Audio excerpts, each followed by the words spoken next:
Check.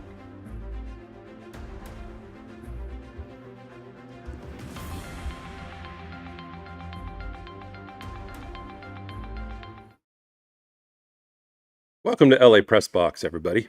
We're glad you're with us again as we get set for the opening game of a 3-game series between the Los Angeles Dodgers and the Chicago Cubs from historic Wrigley Field. Whether you're blacked out, away from a television, listening while you're on the road, or simply looking for a deeper way to follow Dodgers baseball, LA Press Box is your live game companion. Throughout today's broadcast, our live command center will keep you updated with official lineups, like the one that's over my shoulder, pitching matchups, injury updates, live stats in real time. The Dodgers begin a 6-game road trip looking to regroup after a very difficult weekend in LA. They got swept in the last series by an extremely hot Boston Red Sox team. But waiting for them is a Cubs club that's been one of the National League's hottest teams as well over the past month, making tonight's opener feel kind of like an October caliber matchup. LA did win 2 of 3 when the two clubs met at Dodger Stadium earlier this season, but now the scene shifts to Wrigley Field. In the last 10 games, the Dodgers are only 5-5, and that's a stretch that's highlighted both the strengths and some frustrations of this club. The offense continues creating some base runners with some pretty disciplined plate appearances, but they have not been able to bring home runners in scoring position. And they've struggled against left-handed pitching. So we'll see how that plays out tonight. The bullpen has done a decent job compared to the starting pitching, which has actually really struggled the last few games. Justin Robleski, who's pitching tonight, is an example. His last start was really rough.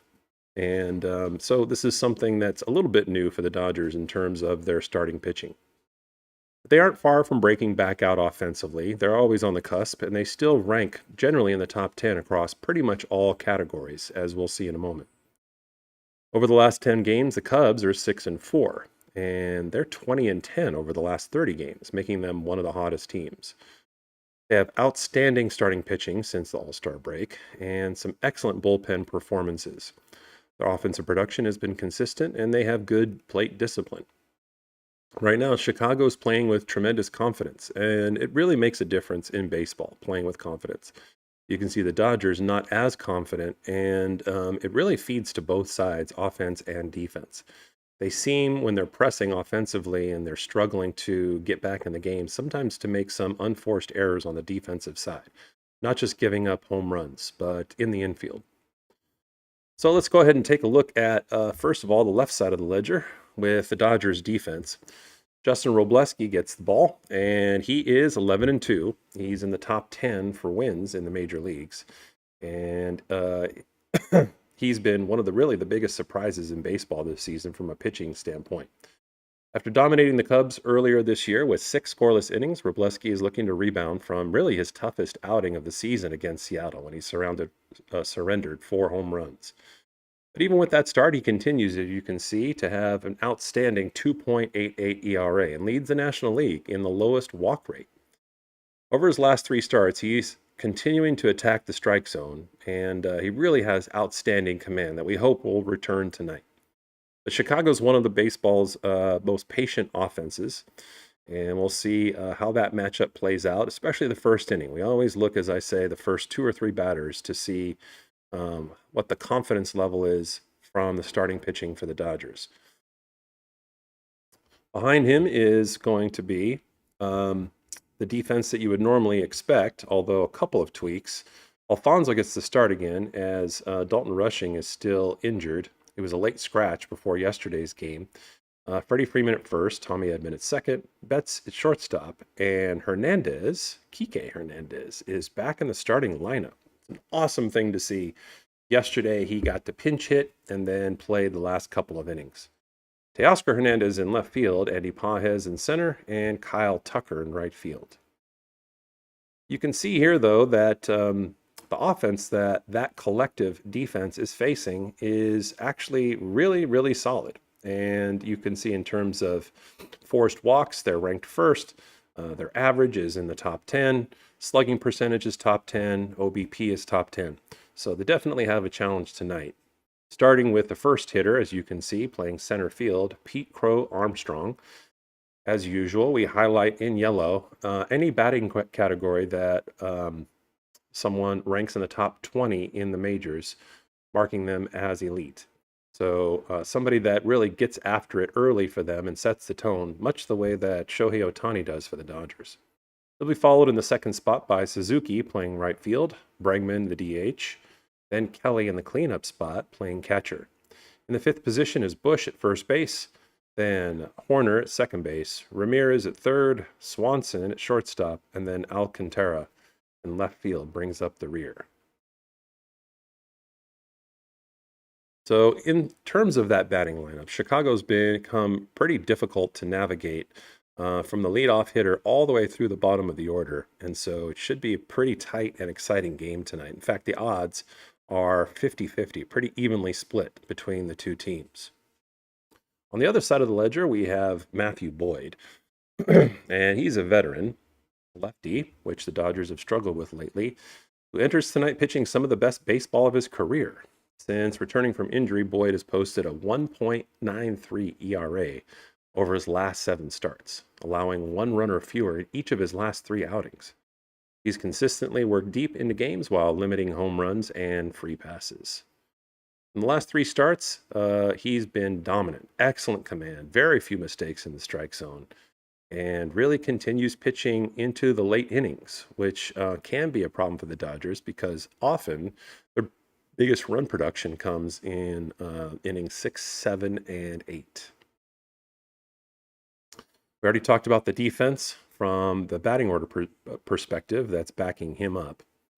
And as usual, and as you can see, the Dodgers rank pretty much top 10 in every category, from average to OBP to strikeouts and so forth. The biggest thing, of course, is run production, and they're in the top 5 for that, of course. Right behind them, though, is tonight's opponent. Tonight, Shohei Ohtani will once again lead off as the DH, and as you can see, his batting average is .292. And he ranks in the top 20 in every batting category, including RBI, where he has 67. Andy Pages, as usual, in the second spot, playing center field, has 74 now, and he remains in the top 20 and number 1 in the Dodgers in terms of that category.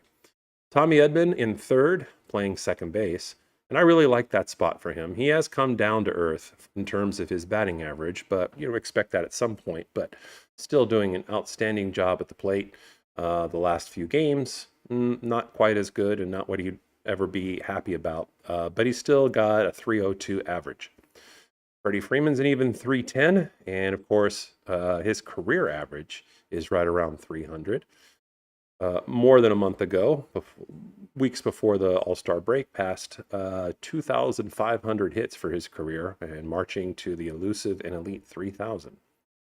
Mookie Betts slots to the 5th spot at shortstop. Kyle Tucker is going to be in the 6th spot. Teo is going to be in 7th. And then Kike, a.k.a. Enrique Hernandez, will be in the 8th spot. His average is at .385.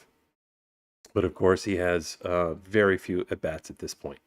So that's why it's not highlighted. There has to be a certain number for them to be officially ranked in the Major League's rankings.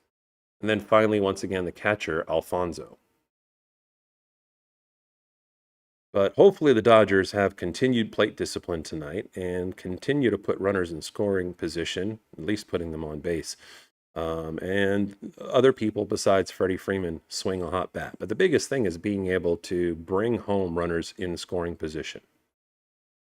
This is the second and final regular season series between these clubs. And as we said before, the Dodgers won the first time 2-1.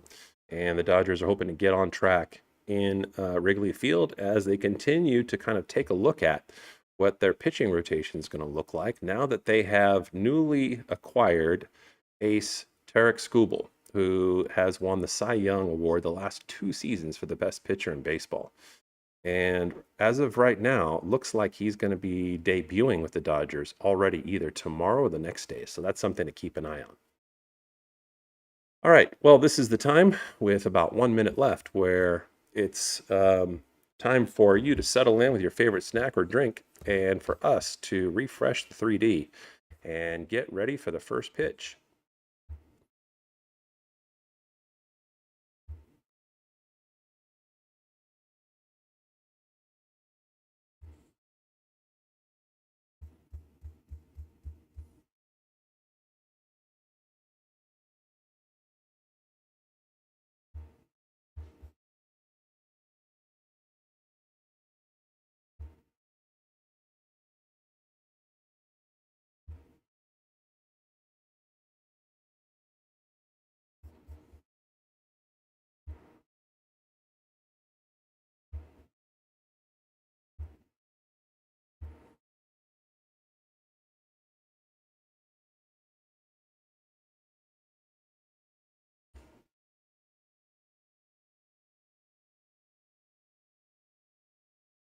Obviously, when we're talking about an away game, it's even more important to be locked and loaded at the very start because you don't know what Shohei Ohtani is going to unleash on the very first pitch or the first at bat for that matter.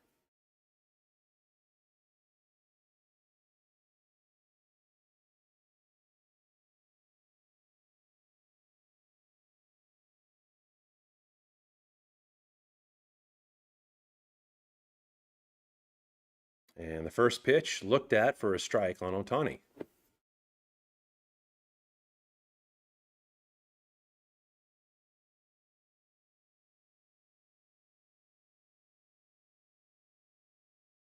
And second pitch is swung on and immediately a hit to left field. So positive start for the Dodgers. And Ohtani on base and does the Dodger dance. That is the standard, everybody.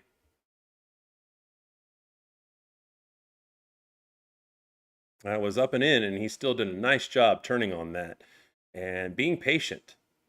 So that's a good sign. Just seeing that swing, being able to go the other way rather than pulling his entire body out of the batter's box to his right. So now Andy Pajes comes up. And the first pitch is fouled off. Strike one.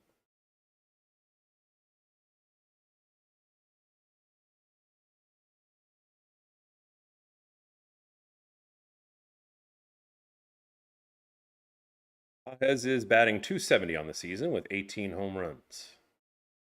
And he has a 6-game hit streak. And this one's a hit as well. So right now, Ohtani is going to hold it first. And it's time for another Dodger to do his Dodger dance. Let's check it out. Oh, that was a little weak, Andy.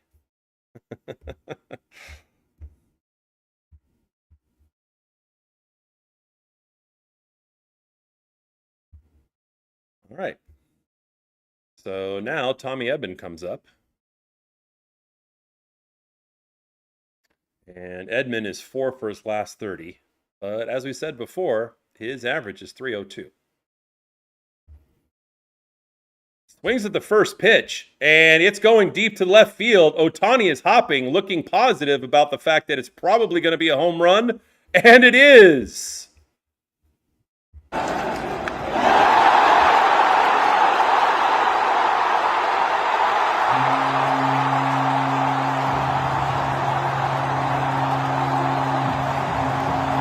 And just like that, the Dodgers are up 3-0, wasted zero time getting on the scoreboard. Wow. Starting with a bang. And that's going to bring up the hitter that's known to be hot, batting cleanup today, Freddie Freeman, where he's been the last couple of games since he's the hottest hitter for the Dodgers, and Dave Roberts put him there to drive in runs.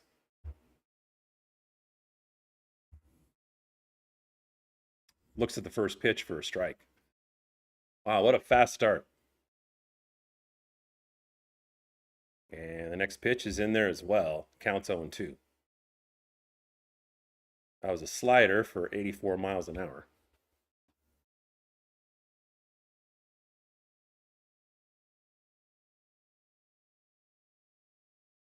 This one's a broken bat, and it's dropping in an awkward space. And Freddie Freeman's able to leg it and beat the shovel from the second baseman. Just happened to be in the right spot. And gosh, just a quirky fall. It was almost like somebody playing golf and getting the pitching wedge out and putting it in the right spot in between everybody and having it just die there on the edge of the grass, the border between the grass and the dirt. And all they could do is pick it up with either just the glove or just the hand and shovel it to first. And he's got that big toothy smile, kind of a sheepish smile about the fact that he gone on, but it counts as a base hit. He's the one that put the ball there.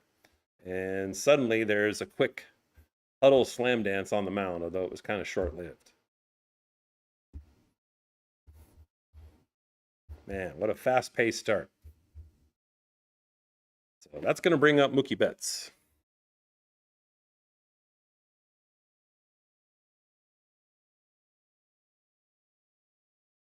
And Boyd, who's been lights out the last several games, is looking for his first out.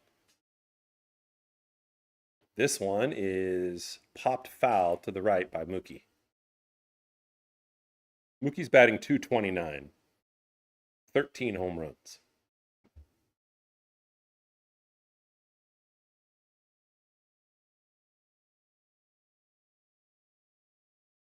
And this one is fly to right field.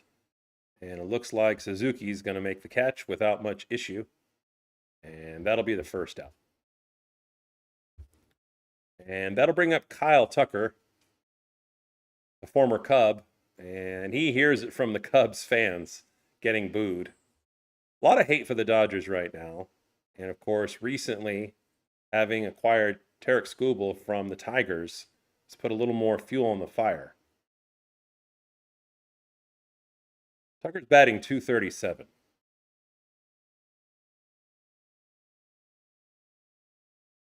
And he hits this one to right center. Pretty routine. And another catch in that general vicinity for the second out.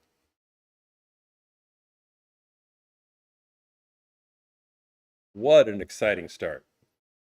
I think I like that start better than seeing Shohei hit a blast, because the Dodgers just feed on team momentum.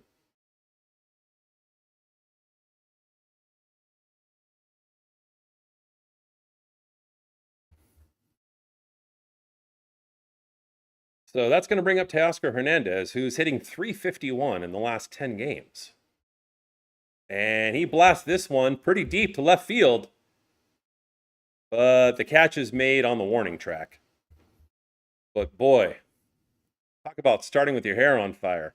The Dodgers come out blasting, swinging at early pitches. That must have been the scouting report. And going to the bottom of the first, suddenly the Dodgers have a 3-0 lead.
All right, so Justin Robleski set to take the mound and hopefully redeem himself, get back to his ways that he had before his last outing, which he preferred to just forget completely.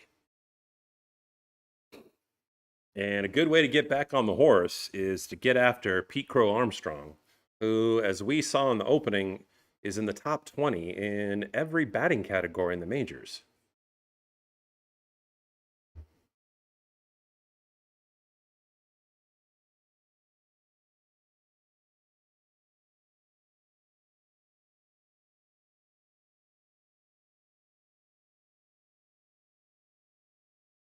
And the early count to Crow Armstrong is 1-2.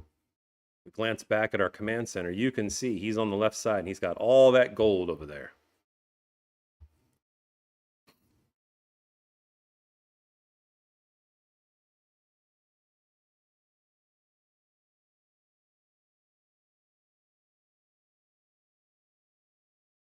And Armstrong rips it to right field.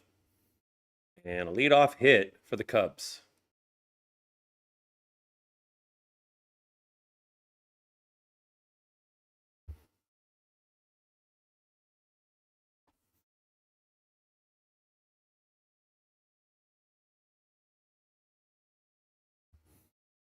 Gosh, he made that look easy. And his name on the back of the jersey has this huge loop because it's so long. Goes from one part of his lower back to the other. That's going to bring up the two hitter, Suzuki, batting 273.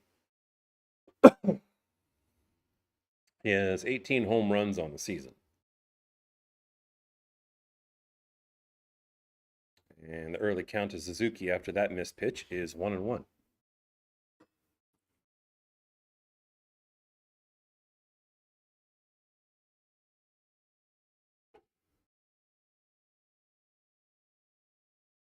And that one's hit deep to left.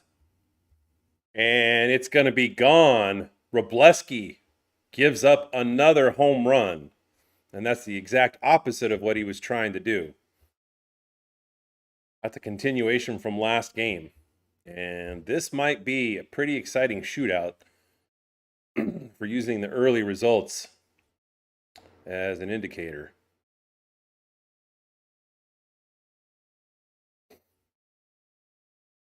That was a high fastball that hardly moved, and he just served it up to him. And if you're a good major league hitter, you've got to take advantage of that. That was not a great pitch. So now the score is 3-2. And Bregman comes up hitting 247. And the count to him is 1-1.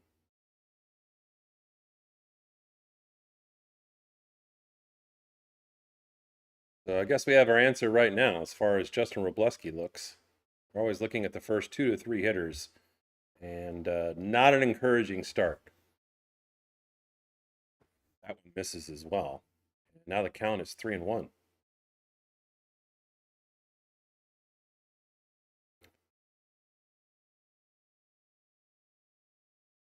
That one's fouled back, and now the count's full, 3-2. Still no outs.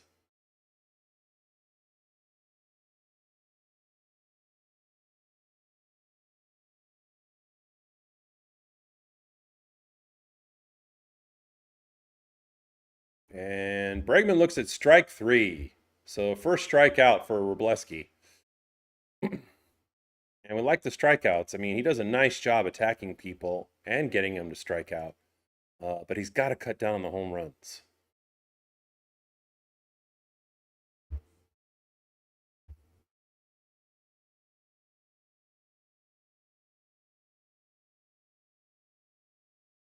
So now Carson Kelly, the cleanup, comes up.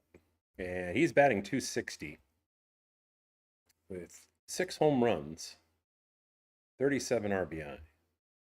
First pitch is well inside for a ball.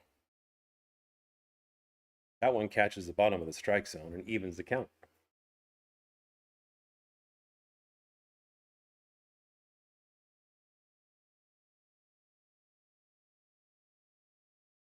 That one catches the edge for a strike. Now the count's 1-2.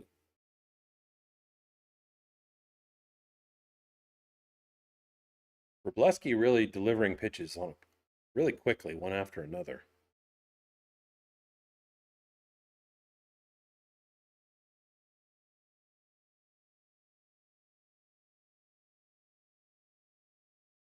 And that one's fouled off, and the count remains 1-2.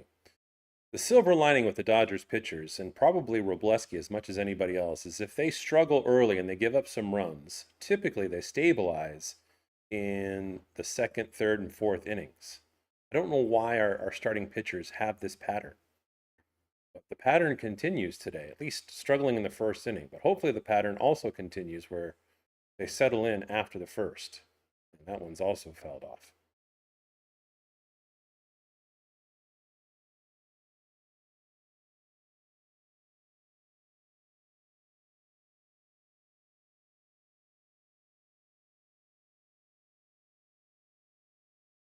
And that one was also fouled off.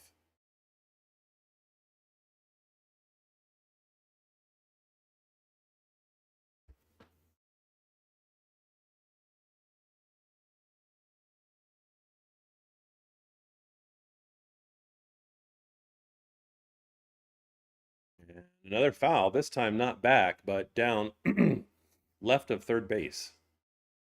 And the pitch is adding up. This at bat to Kelly. No challenges early in the game.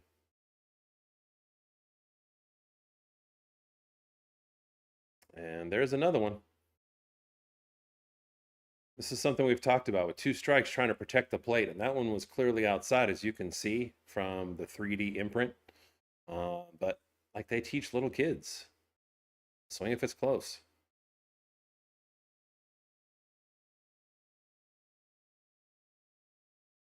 That one also protected, although it was a ball. This one not outside, but low. Kelly's the 3D made it look like he smacked himself in the head with his bat. That did not happen. And after 12 pitches, finally hit to center field, and not much trouble for Andy Pages. So now 2 away.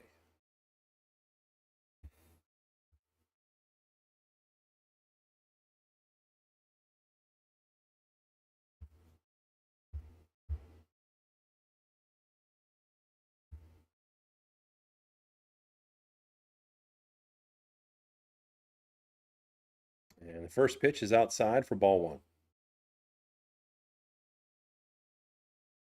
Bush is batting .241. And that one is blooped to center, but Andy Pages is able to jog in easily and make the out. So the Dodgers, after an explosive first inning, at the very least, are able to preserve their lead. And after 1, the score is 3-2.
All right, so Kike Hernandez finally back in the Dodgers starting lineup and beginning this inning after a quick pinch appearance yesterday at home versus the Boston Red Sox. Very slowly, the Dodgers are reconstituting the team that has won 2 championships each of the last 2 years. And that pitch is outside, and the early count is 2-2 to Kike.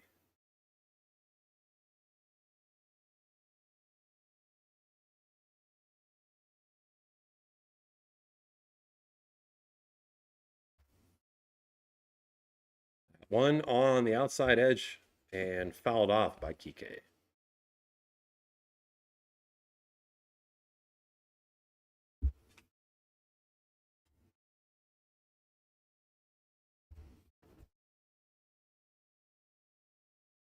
And that one grounded to short, picked up by Swanson and throws to first with Kike booking it. Boy, he's fast. It's nice to have both him and Tommy Edmonds back in the lineup with that speed and that experience.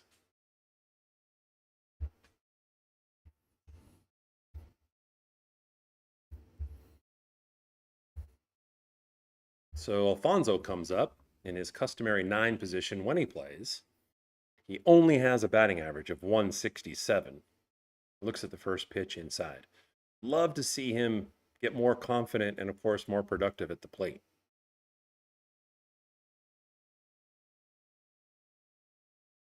And the next pitch catches the outside of the strike zone for 1-1.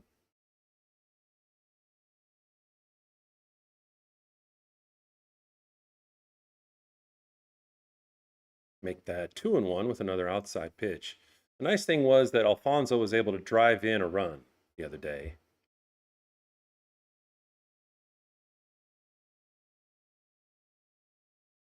And that one is grounded to second base. Picked up by Horner and thrown to first for the second out of the inning.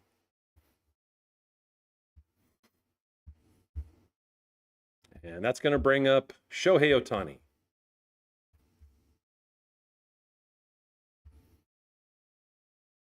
Shohei started that flurry right from the very beginning with a hit to left center. So he's 1 for 1. And his average is at 293 now for the season. First pitch misses low and outside for ball 1.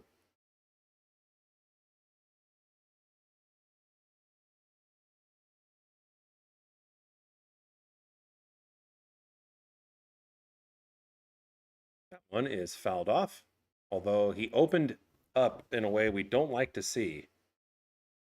And when I say we, I mean everybody, including Shohei and the manager, Dave Roberts. He pulls his head, takes his right foot, and plants it towards first base so he can't even reach the ball. That was a perfect example. Look at how far around he spun. And so the count to Shohei is 1-2. It's the opposite of what he did his first at bat.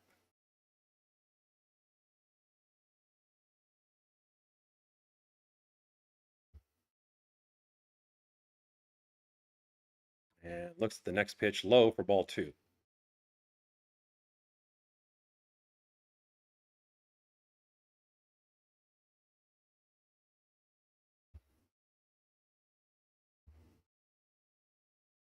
This one is swung on, and it's looped to right field. Suzuki's running, but he can't get there. Nobody can get there, and another base hit for Shohei.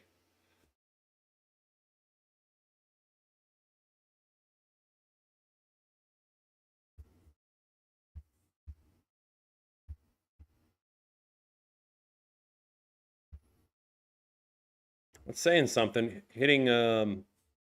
Hitting in a spot where they couldn't quite get to it. Same thing with Freddie Freeman's hit in the first inning. Because statistically, the Cubs are ranked the best defense in baseball. Now Andy Pages is going to come up after Boyd throws to first. With the game pretty much out of reach yesterday, Shohei stole, but it still shocked me seeing him run to second because I figured they were just going to kind of shelf him trying to run until later in the season when it really, really matters. try to keep him healthy and not have any more complications as far as that knee swelling goes.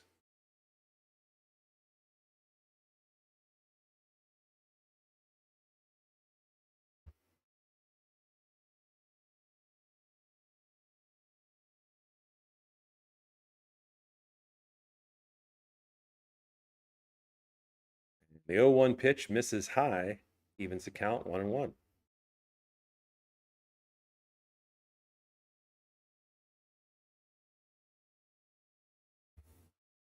Well, Boyd throws. Wow, that wasn't a balk. That was quite the janky throw to first, and Ohtani just barely gets back. Boy, he almost looked like he was going home with his momentum, but not exactly.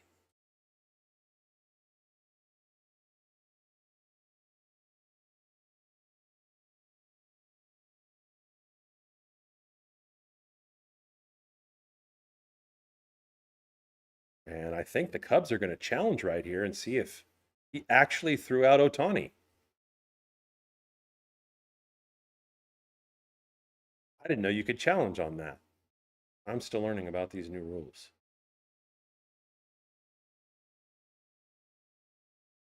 One angle of the replay, you can't quite tell. It looked like a tie.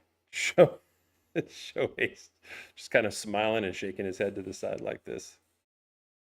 One of the things that makes him endearing. They're taking a long look at this one. The thing is, the only angle they're showing right now has his head blocking the glove.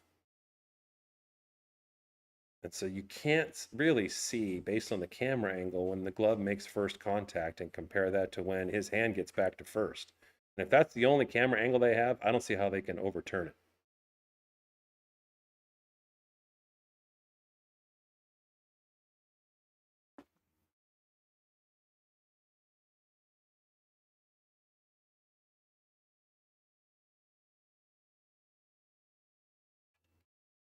Now, the Dodgers have only been picked off 6 times this year. It's the fewest in the National League.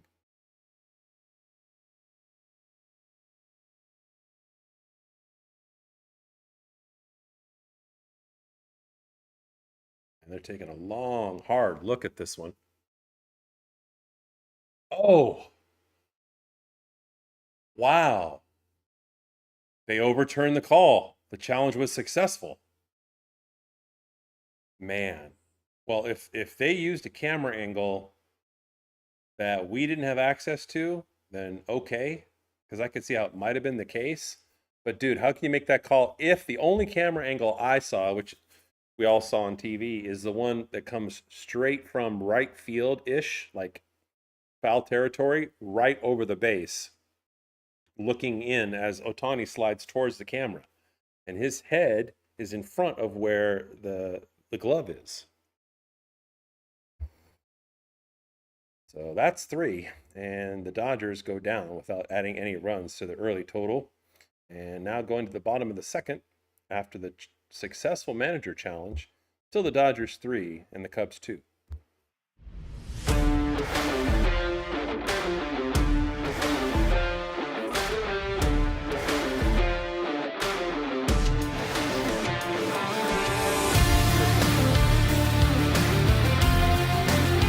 Was bullshit.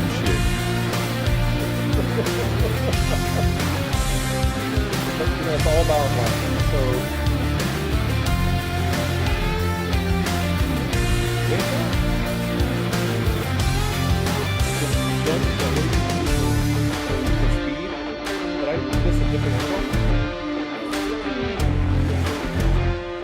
sliding towards the game.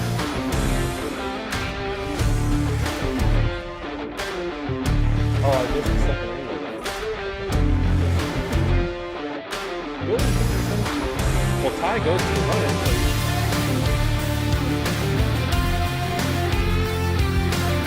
what's he doing? And then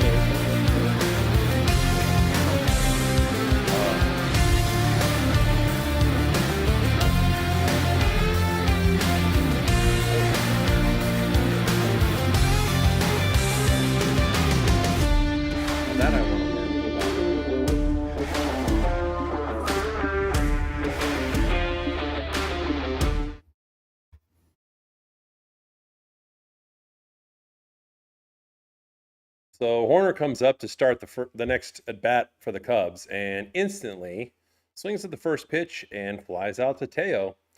This game, after quite a busy first inning, is still clicking along quickly. We're only 30 minutes in.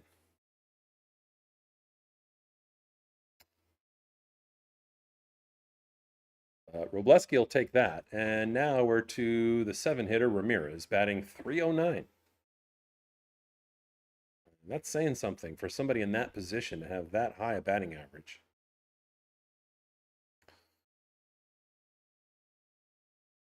And first two pitches lead to an even count of 1-1. And the next one is grounded shortstop. Mookie Betts picks it up, throws to first in time. And so very quickly, 2 outs, which is exactly what we want to see. Nobody wants to see games that take forever. And that's one reason they have this new pitch clock. Although it doesn't seem to affect Robleski hardly at all. He's well ahead of it on a regular basis. He just gets that ball back and throws the next one as quickly as he can. So now Swanson, the 8-hitter's coming up, and he's batting a meager 210. But he does have 16 home runs.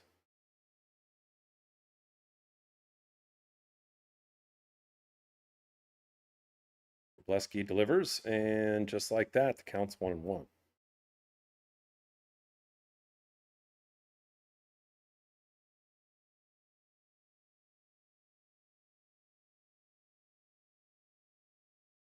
And the next one misses low, counts 2-1.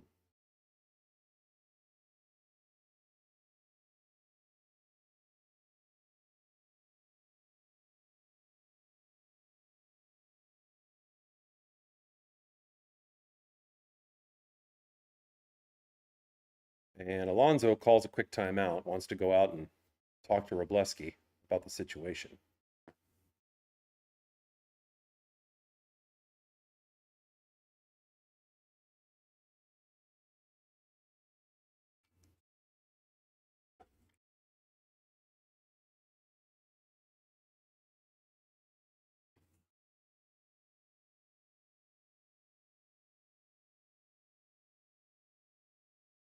And now we're going to get back to work.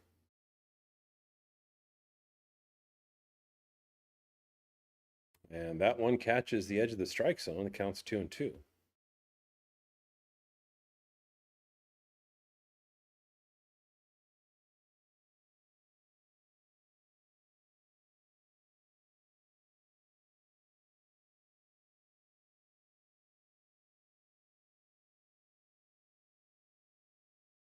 That one is fouled back by Swanson. And this is one of the things about the Cubs. I'm not exactly sure how you measure this, but they have like basically the longest at bats in terms of the number of pitches that they force pitchers to make. And that's one of the reasons that they're hot right now. They've won, I think, 2/3 of their last 30 games. And it's a similar dynamic that the Dodgers faced against the Boston Red Sox. Swanson battling leads to a walk.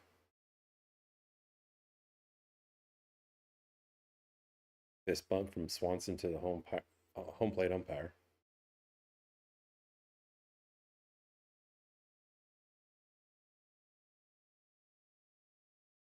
And so the 9-hitter comes up, Alcantara, batting only 200.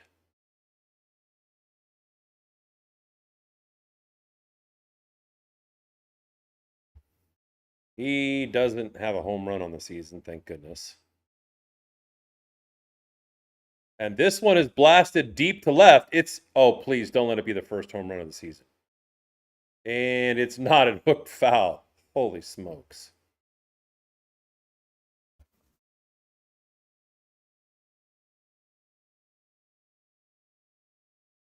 Please, Robleski, you're an all-star for the first time in your life. Don't give up a home run to this dude. He has 3 RBI on the season. He's barely in a uniform, bro. Somebody send a message to him for me.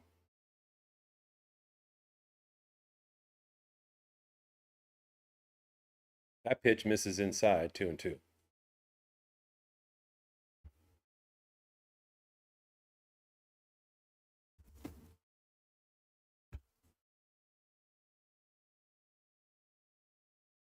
And this one is driven as well. It's going deep to left center, and it's gone.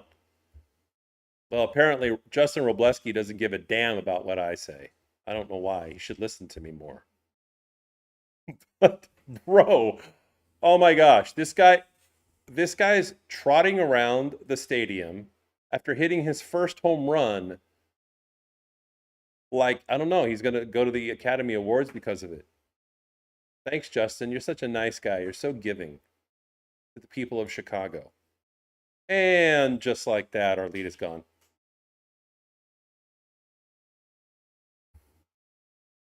BRUH. And now just, oh, their best batter coming up, Pete Crow Armstrong. Top 20 in pretty much every category batting in the league. See what kind of damage we can do here. Sorry, I'm ranting, but I'm so this is the classic thing about LA sports fans, guys. This is why you know I'm legit after that pitch is fouled off. And it is an early hole for Pete Crow Armstrong. 0-2. Because we're spoiled, because we don't generally accept very much other than championships. And that's why when I moved to San Diego, and I tried to be the good local and get behind the Padres, the desperation and the satisfaction with making the playoffs was just did not sit with me well down here. As Robleski finally strikes out another batter and the inning's over. I tried. And then the desperation started early. Like it was in like spring training and they were like doing Padres updates all the time. And I get it because that's the only pro sports team they have here. I get it. And I think Padres fans are awesome. They deserve more than they're getting for all the money that they support the team with. But the bottom line is in LA, there's so many other things to do besides watch pro sports that I will say our attention span is short, but we also have a standard. I give us some credit for that. Whether it's the Dodgers or the NFL season, which is going to roll around in a couple of weeks with the preseason, and we're going to be covering LA sports teams there. Whether it's the Rams or maybe occasionally the Chargers, which is a sore subject in San Diego. Of course, UCLA football and football overall. That's really my wheelhouse. It's not baseball. And then even the Lakers. You know, I've never played basketball. Never played organized basketball. But you want to see somebody irrationally get grumpy by watching a pro sports team? It's me watching the Lakers. Makes no sense for me to be grumpy when they don't do well in the playoffs. So I guess that's the definition of a fanatic.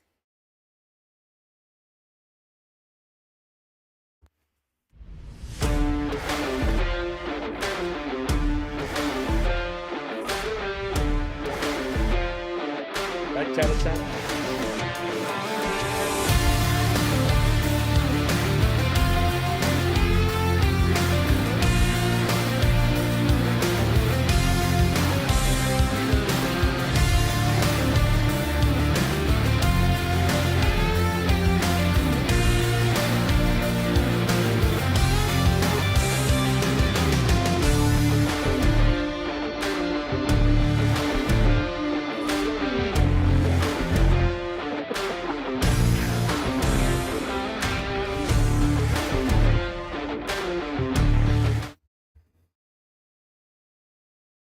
Thanks for hearing me rant on that one. Needless to say, this game is, I mean, it's anybody's ball game. It's still early. Andy Pajes is up. The Dodgers are only down 1 run.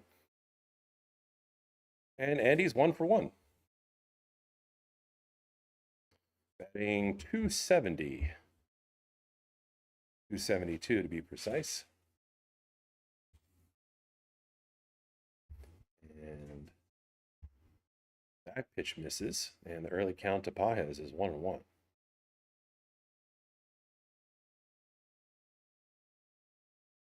That one's fouled off. Make it 1-2. Boyd up to 31 pitches now.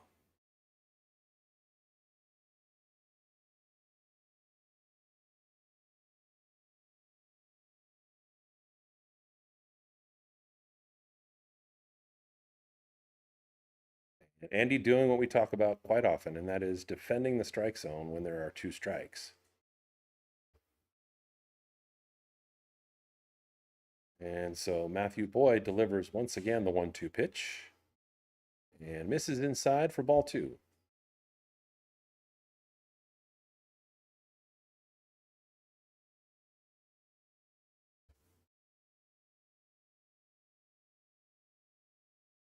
That was also fouled off, and the pitch is starting to pile up in this at bat.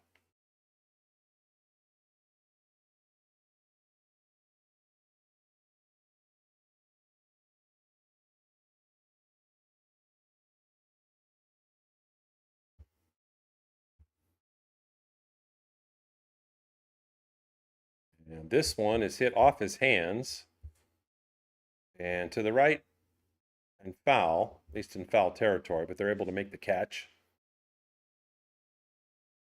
And the first out of the inning is recorded. And that's going to bring up Tommy Edman, who hit a 3-run home run his last time up. Blazing fast start. Ohtani got on with a hit, followed by Andy Pages with a hit, and then Edman, all 3 of them swinging at early pitches, getting after Boyd. But most devastatingly, Tommy Edman with his 3-run shot.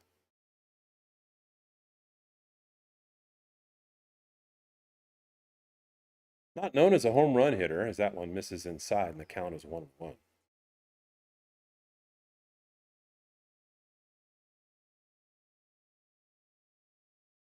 So good to see him back in the lineup on a regular basis after the spotty results for the rookies that were kind of holding his place warm while he was rehabbing. Edman's average still over 300.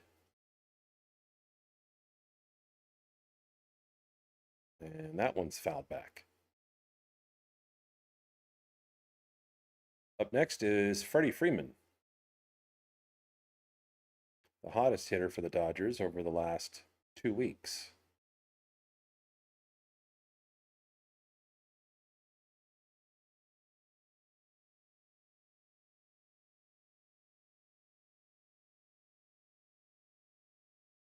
And looks at strike 3 there. Wow. That was a nice curveball by Boyd. It was way wide, looked like it was going to be outside, and curved into the strike zone late, catching Tommy by surprise. And as we know, he hits from both sides of the plate as a switch hitter, so he can see the ball earlier, always the opposite side of the way the pitcher throws. That didn't help him there. Now Freddie Freeman, lefty on lefty, swings at the first pitch. It's to second base. Picked up and thrown to first easily for 3 away. And we go to the middle of 3, and it's the Dodgers 3 and the Cubs 4.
All right, so we have the return of Suzuki, who already has a 2-run home run as part of the nightmare that continues for Justin Robleski. That one is driven into the outfield, but it's going to be an easy catch.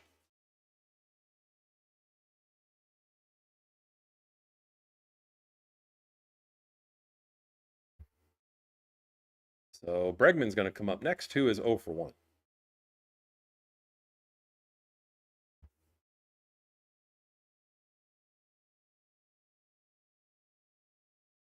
And the first pitch is in there for a strike.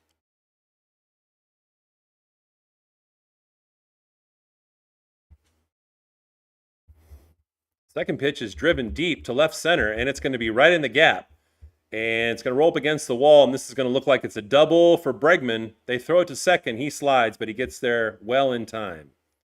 And Robleski now has a hanging curveball that was just cheese right in there for this guy to tee off on. And now Robleski gives up a double, and you can see it in his body language on the 3D. You know, he's trying to be stoic. He's trying to be poker face, which all pitchers try to do, but some really struggle with. And he kind of bends down quickly if you see that behind the mound, trying to just pretend like he's stretching. So now the 4-hitter Kelly's going to come up. He's 0 for 1, and he's batting .259. Robleski starts him with a strike. Now Robleski has to worry about this guy right behind him on second base. I mean, he can't become preoccupied with him, but he can't let him have a huge lead.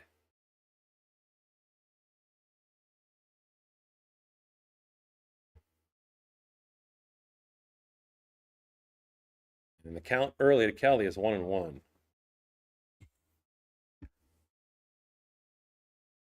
And swings at this one, and it's a blast where it looks like Teoscar is not even really going to try to make a play on it to left field because, you guessed it, Justin Robleski just gave up another home run. Wow, 3 home runs in this game, 3 home runs in the last game. And needless to say, now you have to start asking questions. What's up with Justin Robleski?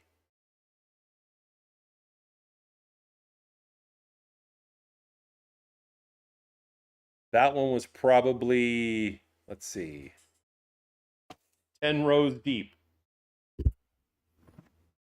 Man, oh man. What's the phrase? G's o P's? Something like that.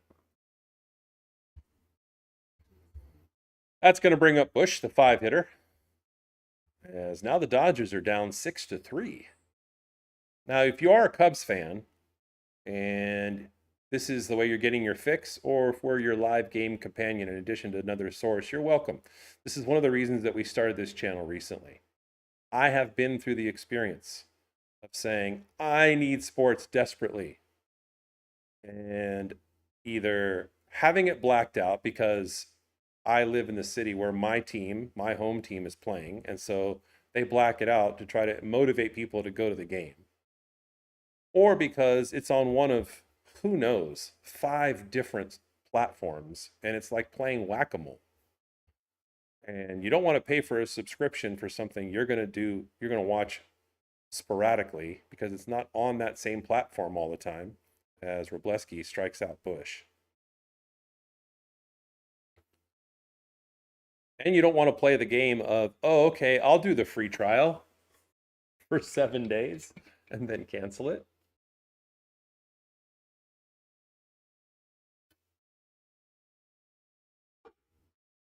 So if we're helping you in a tiny bit as a Cubs fan, enjoy this game. Good, that's part of our mission. Horner comes up next, who's 0 for 1. He's batting .257, flied out the first time, and has a respectable 51 RBI.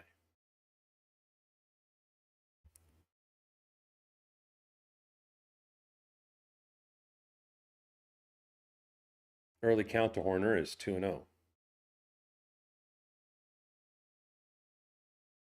And that pitch is called a strike, but Horner's going to challenge this. When they touch their head, that's the signal for anybody to say, hey, umpire, I want you to look at the replay because I think you were wrong. And the zoom in less than 1/10 of an inch says the challenge is successful. And so instead of a strike, it's going to be a walk. Now the batter can challenge, the catcher can challenge, the pitcher can challenge. All they got to do is smack themselves in the head. And it doesn't even have to be very hard. But in this case, it's successful. And the two challenges that they have, because they're successful, remain for the Cubs. Whoa, it looked like the guy on first was getting ready to steal. So Ramirez is up, the 7-hitter, with a man on first and 2 outs. And this one is lined to right field. And now, quickly, there's 2 on with 2 out.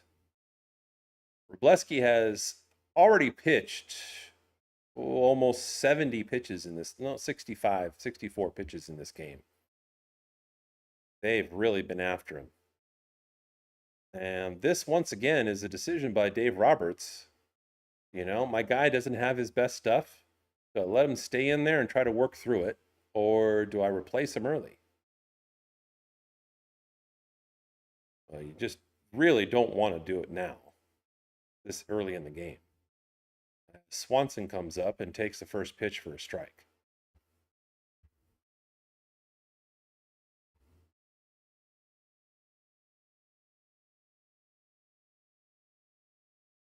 And this one is hit to third base. Kike Hernandez gets on it quickly, picks it up, and runs over the bag, tagging him for the 3rd out of the inning. But Chicago does more damage, and we'll see what happens the rest of the way. Although the Dodgers should be averaging 5 or more runs every game if they want to be in the position that they want to be in. So they shouldn't be out of this game, although they're getting doubled up early. And at the end of 3, it's the Dodgers 3 and the Cubs 6.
So Mookie Betts comes up for the next opportunity for the Dodgers at the plate. 0 for 1 so far. And the first pitch, nice by Boyd, catches the upper corner of the strike zone, 0-1.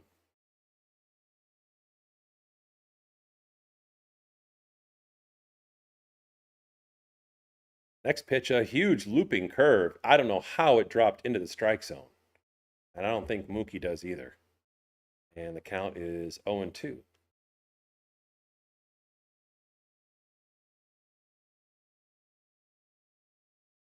Next one's into the dirt, ball 1. And Boyd is up to 44 pitches in this game.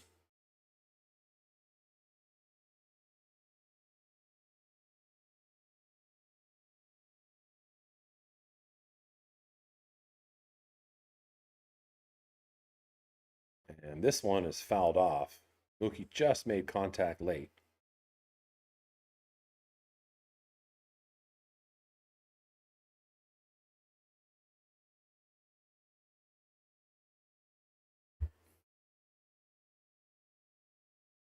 And this one is fly to right. Suzuki's coming up and makes the catch no problem.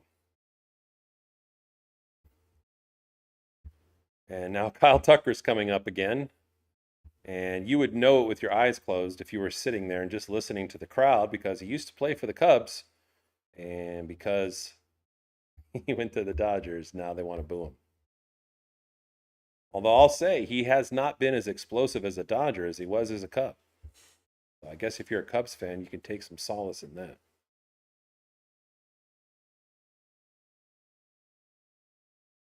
With one away, he looks at the first pitch outside for a ball.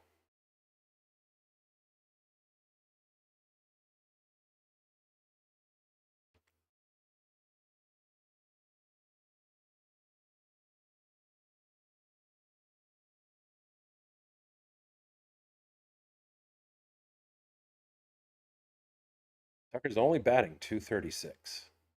It's really been a grind for him this season to try to just perform adequately, not nearly at the level he's used to. The early count to him is 3-0.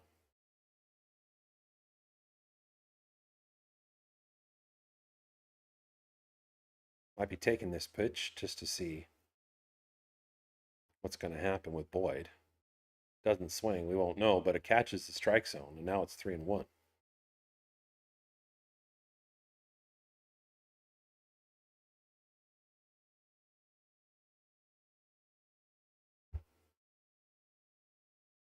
That one, on a check swing, accidentally makes contact with the bat, still counts as a strike. And because of that foul, counts full 3-2.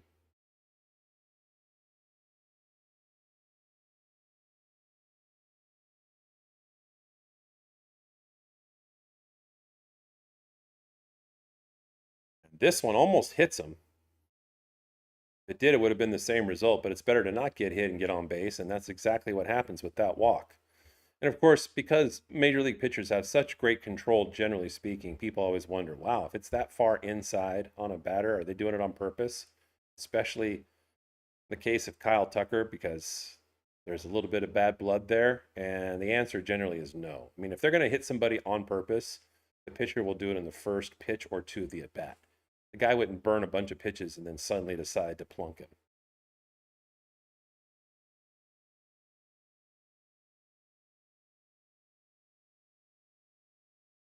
So Teoscar Hernandez comes up as the 7 hitter with 1 out and Kyle Tucker on first.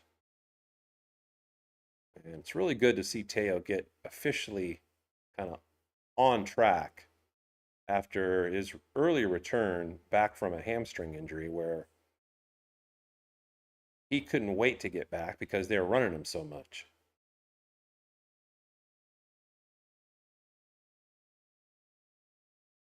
And when he did, he looked chiseled. I mean, he still looks muscular, but you could tell like he wasn't just doing a bunch of running, but because he didn't have to play every day, he was back in the weight room. So it was almost like another preseason training opportunity for him. And that one misses low. Counts 1-2.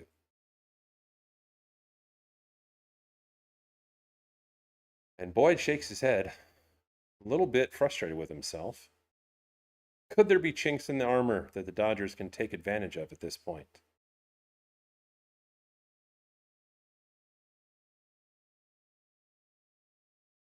That one misses low in the dirt, and now the count's 2-2.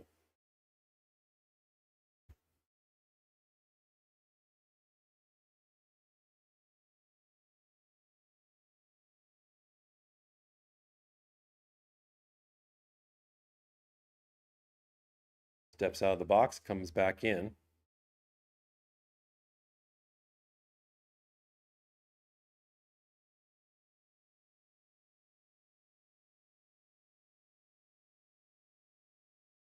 And then Teoscar asks for time and steps out as Boyd was starting to come to home plate.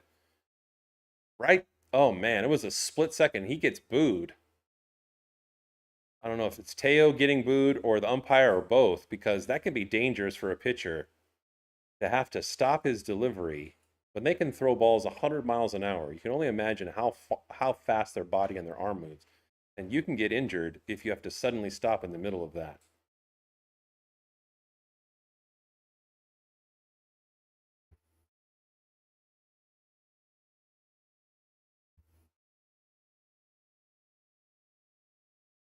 And this one is hit to center field. And Crow Armstrong picks it up, throws the second, but now the Dodgers really in business. And it's good to see Teoscar be in balance with his swing there.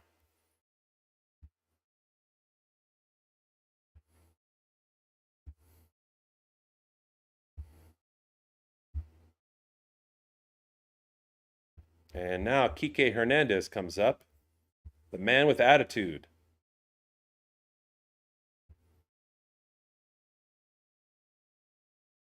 Guy played the best game of his career here, hitting 3 home runs in the playoffs a couple of years ago. And fouls that one off. Gets there a little bit late, counts 0-1. So here's a crucial moment. This is one of the areas the Dodgers have struggled in lately, as they are 5-5 in the last 10 games, and that is scoring runners in scoring position.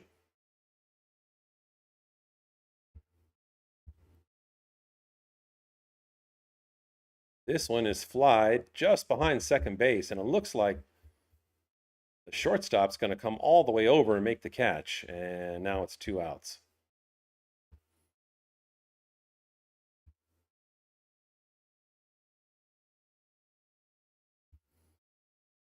But now a good story coming up once again. Alonso coming up with the other catcher, first 2 catchers hurt, who's had 4 RBIs in the last 5 games after spending 10 years in the minors hoping to get here.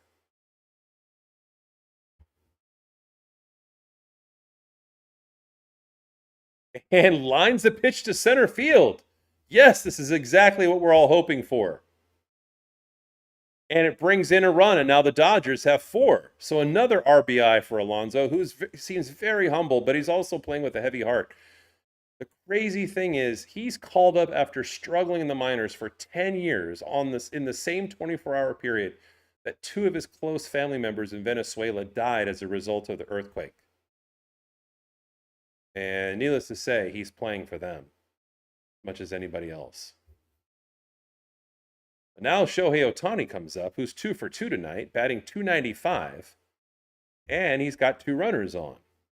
Needless to say, he can send this over the fence and flip a deficit to a lead. And that one is chopped foul for strike 1.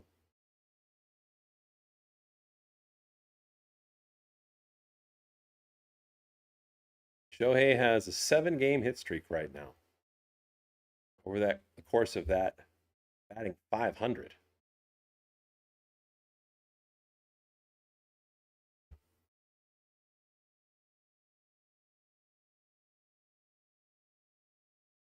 Oh, 1 pitch is not a strong stroke from Ohtani. Flied to shallow center and caught there for the 3rd out. But great to see Alonso get an RBI, and the Dodgers cut the lead to 2. So we go to the middle of 4. It's the Dodgers 4 and the Cubs 6.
right, so we go to the bottom of the fourth, and Alcantara comes up and looks at the first pitch. Is it a strike? It is a strike. They say it caught the edge of the strike zone.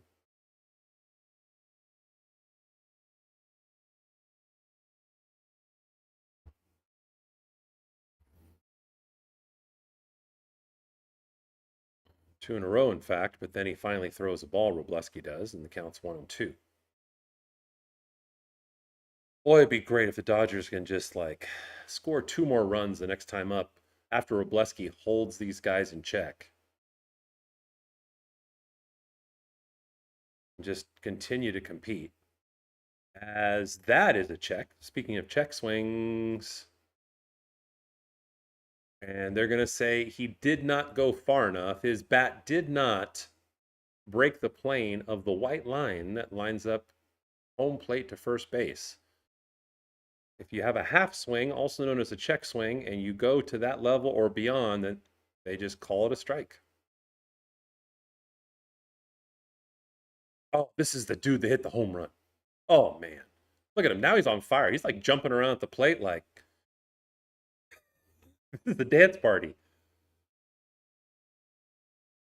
Blesky just gave this dude all his mojo. Guy with no home runs coming into this game, batting a measly 200.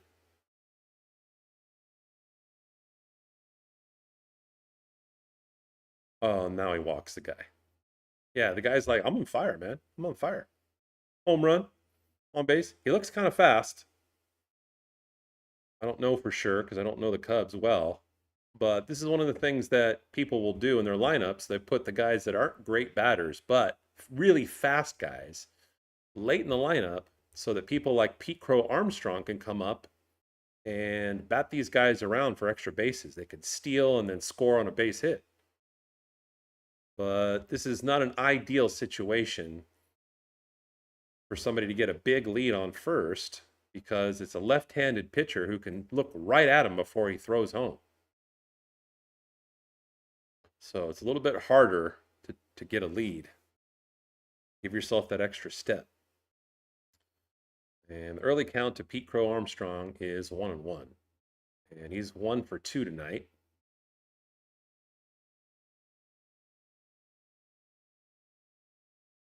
That one's fouled off as well. And the count remains 1-2.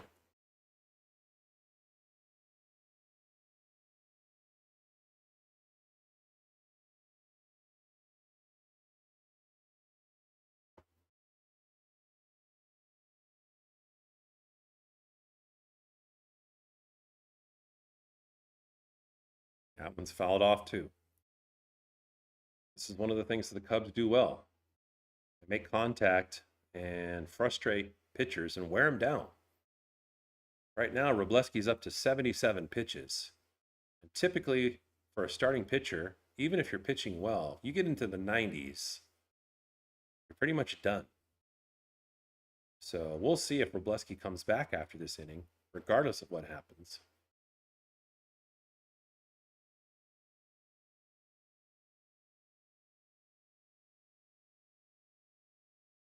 I like these socks the Dodgers are wearing. The nice Dodger across the back. Maybe I should buy some. I don't know if they make my size though.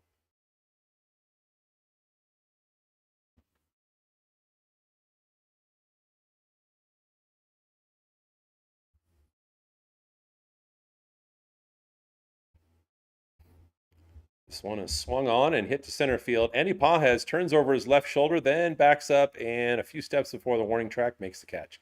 This is one of the great things about Andy Pajes. In fact, it would make him a pretty decent football player if he played corner or wide receiver, more like corner, because corners have to back up all the time. They have to run backwards as part of their living to cover wide receivers. And they have to have what are called flexible hips. So they have to be able to turn their hips quickly and be able to run backwards, opening a shoulder left or right. And that's one of the things that makes him a defensive all-star is being able to do that, but also track where the ball's going to land, just like a defensive back would have to do in football. Take the right track right early on, take the first couple of correct steps to get to that landing spot as Suzuki pops this one up high and foul to first base. And Freddie Freeman makes the catch in foul territory for the second out.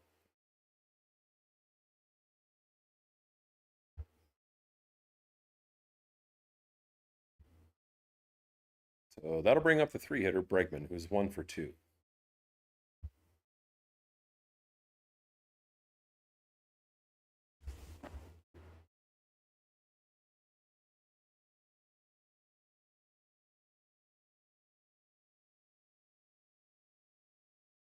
Nice pitch from Robleski right in the corner, a changeup that gets Bregman swinging.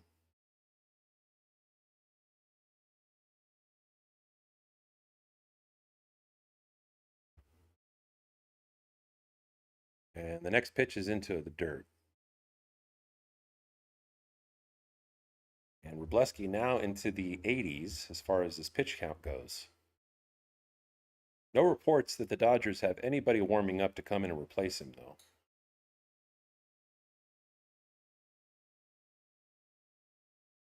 This one is inside and low. Alfonso tries to frame the ball, but I think it's kind of silly at this level for a catcher to try to make a ball look like a strike. They taught us that too when I was a catcher. And I mean, I did it, and I probably influenced some of the time, but at this level, with how fast these guys throw, if that's going to make you unsound and drop the ball periodically, it's not worth it. And that happened the other day. So 2 strikes on Bregman.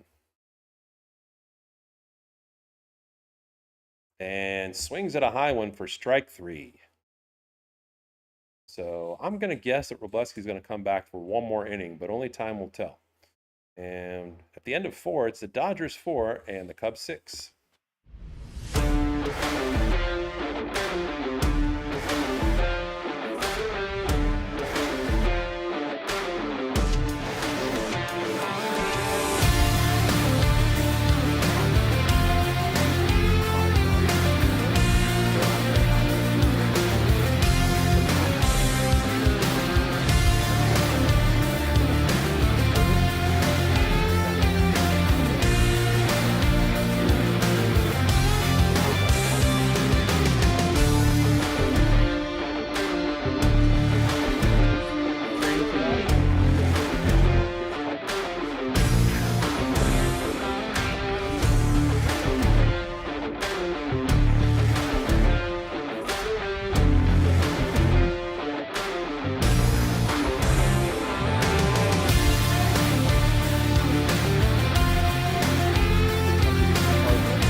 All right.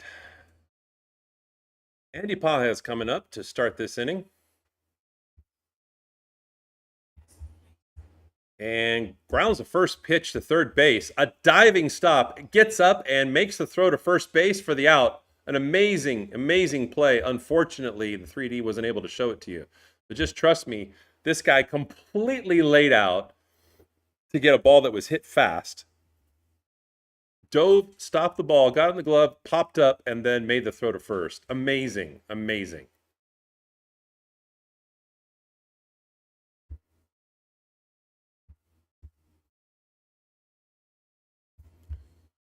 So Tommy Edman comes up, who's batting from the left side. Well, he's batting right against a left-handed pitcher. So you can see the ball better, but last time it didn't help him. Although the first time he hit a 3-run home run, so quite the contrast, but it's the rubber matchup, if you will, the third time these two are facing off. And of course, when you're a switch hitter like Tommy Edman, one of the few guys that can hit from either side of the plate, you always want to be able to be on the opposite side so you can see that ball just a little bit quicker and it's not coming out of your blind spot. As this one is drilled to right, but curls foul and out of play. So the count now is 1-2.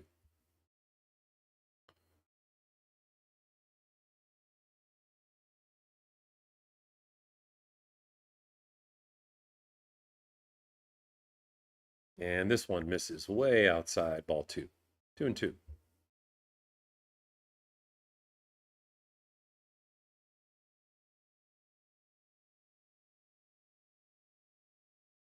That one is fouled off, and the count is 2-2 still. One away. Dodgers trying to chip away at this lead. They're only down by 2.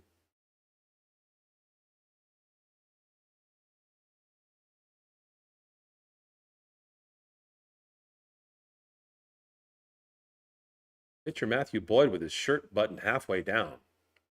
I should say unbuttoned. But 3D is not going to show that. And it's really not worth it if it could.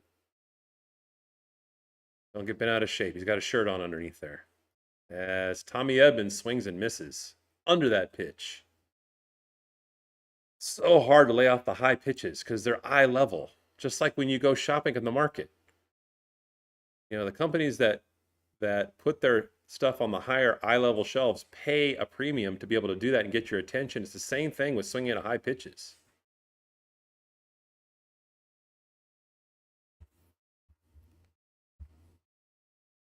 So Freddie Freeman comes up and he grounds this one right behind second base, but another nice play by Chicago's team. Wow, what a great defense they have. Swanson gets this one, slides, bounces up, and makes it look like an easy throw to first, which it's not. 3 away. And at the middle of 5, we're halfway through, guys, and the Dodgers have 4, the Cubs have 6.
All right, so bottom of the 5th, and Kelly's going to be the first batter for the Cubs as the sun is officially down. 3D makes it look like there's a storm brewing. Let's hope so if it's referring to the Dodgers offense. Wroblewski in again, starts him at 0-2. And he jams him up on the inside here for a little soft lobber to second base. And Easily fielded and thrown to first for the first out.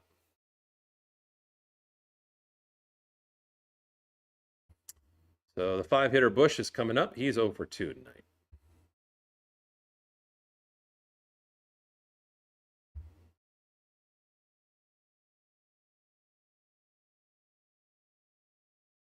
Fouls that one off. Robleski now officially across the 90 pitch threshold.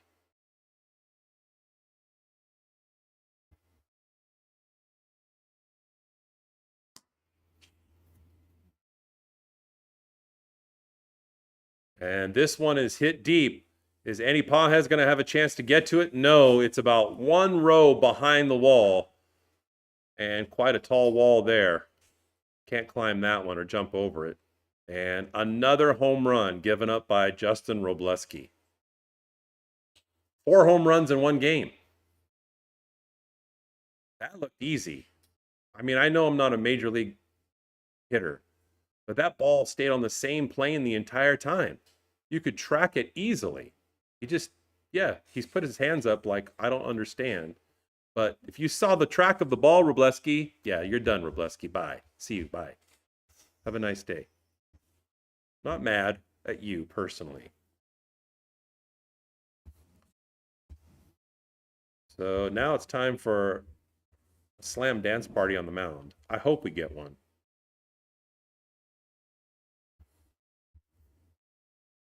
Still have the Charlie, the Charlie animation on.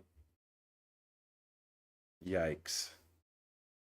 All right, let's go to our quick change of sides visual just to see, because usually our command center will pick up before the 3D does. Who's going to come in?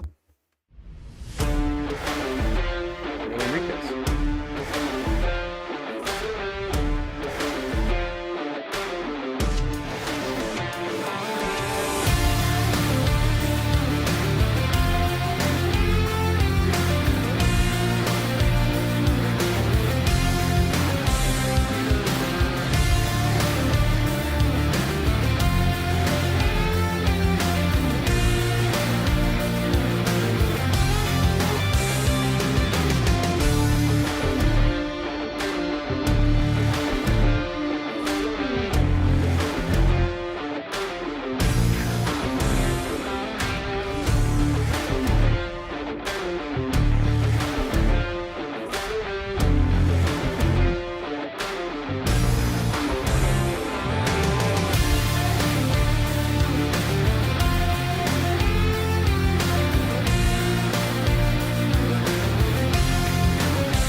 So the Dodgers bring in Edgardo Enriquez, who's been a little streaky, but he can throw flame. This guy can throw 102, 103 mile an hour fastballs. The good thing is he's only allowed 1 home run this season. So he's going to face Horner. And I don't know why Alfonso's going out to the mound. Maybe the communication system is down, because they just had a big huddle like they always do when they bring in a new pitcher, and the umpire's like lockstep with them. Now they'll come back to home plate, get back to business.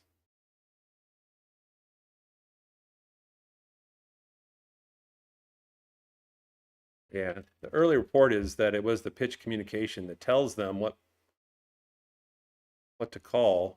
They have a little speaker that talks to them inside of their hats now. So this is one of the tech changes the last few years in baseball. And it looks like it's still not working. Enriquez can't hear anything. Now oh. Now they have to bring out a new, it looks like a tiny flip phone.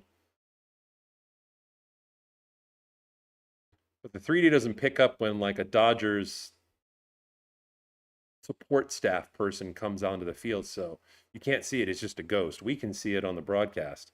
But he runs out with like a little communication, probably like a Bluetooth reconnection thing that they use. And it looks like it worked. So we're about to resume.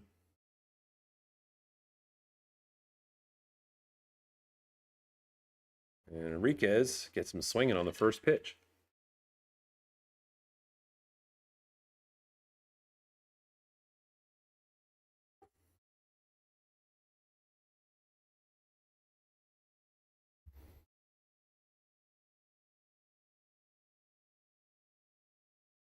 Nobody on, one out. And gets him swinging on another breaking ball, which is unexpected for him. It's a nice job mixing it up and not going after him with the fastball right away.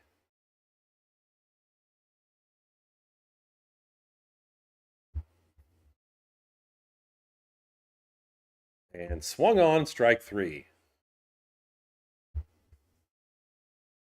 But Horner is talking to the home plate umpire.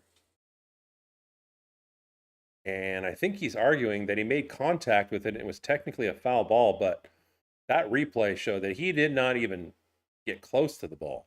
It was a curveball that dropped significantly. So just like that, the Dodgers have 2 outs.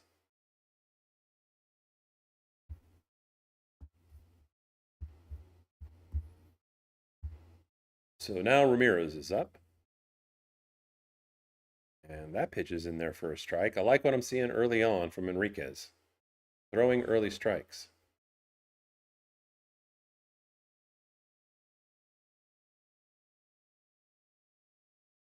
Ramirez is 1 for 2 tonight as he fouls that one off. And he's hitting .313, which is a higher batting average than any Dodger.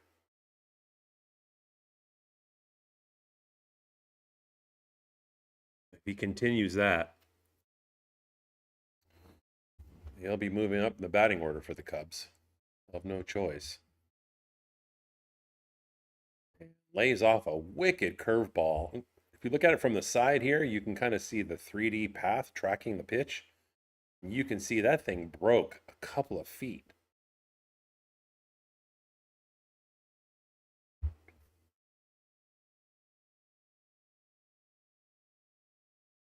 So with 2 strikes, Enriquez delivers. Oh, just blows it by him after all those curveballs.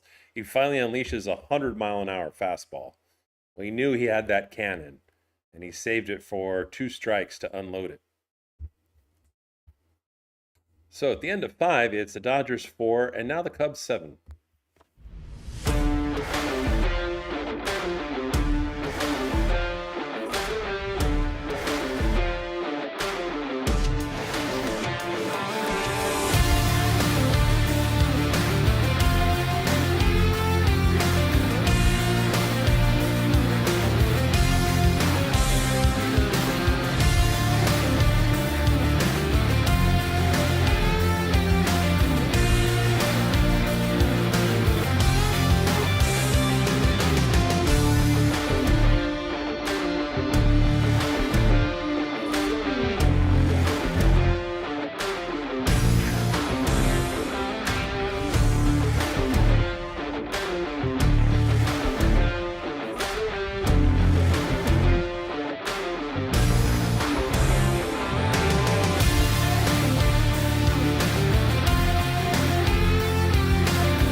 So Boyd stays in, and Betts is going to face him.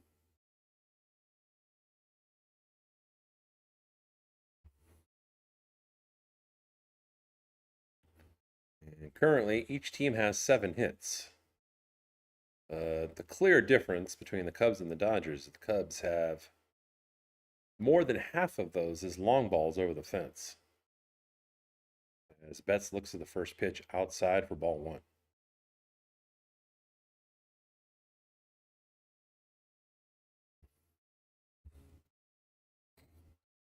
And the next pitch hit to the shortstop and thrown to first easily in time for the first out of the inning.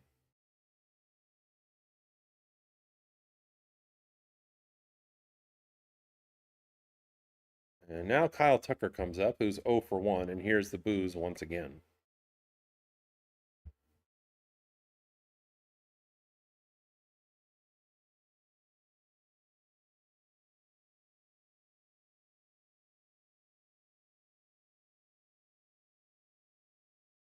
Next pitch is inside, and Tucker starts with a 1-0.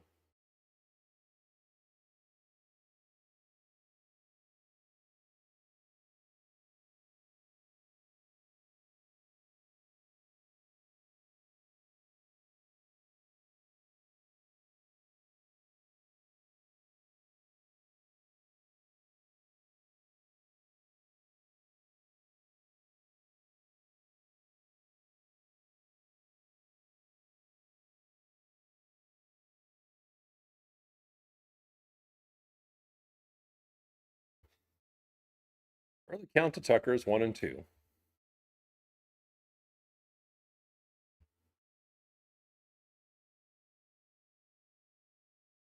Boyd now is only up to 77 pitches and misses outside with that one, 2-2.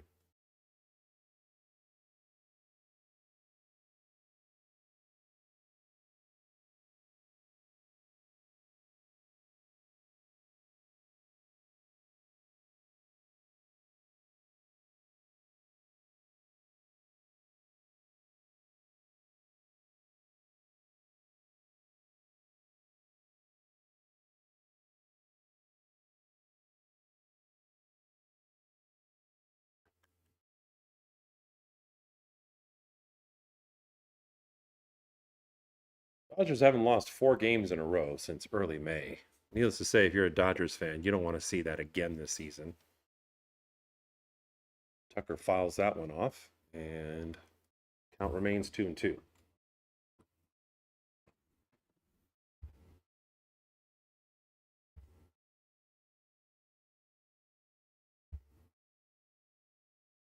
This one is driven deep to right, and it looks like it's going to be over the head into the hedge for Suzuki in right field. Tucker's trying to book it for second base. Suzuki comes up and guns out Tucker at second. And the crowd loves that. Wow, for a hedge, sure plays like a wall. I'm presuming that's real foliage, but I am not an expert. So many fake things in this world today. Maybe it's just AI. But an outstanding job knowing the surface, playing it off of the wall, and then coming up and throwing out Kyle Tucker at second base by a full step, even though he was sliding. One hop throw to second. And the crowd loved that. Gave him something to cheer after booing Kyle Tucker, the former Cub. So 2 outs now, and Teo Hernandez comes up.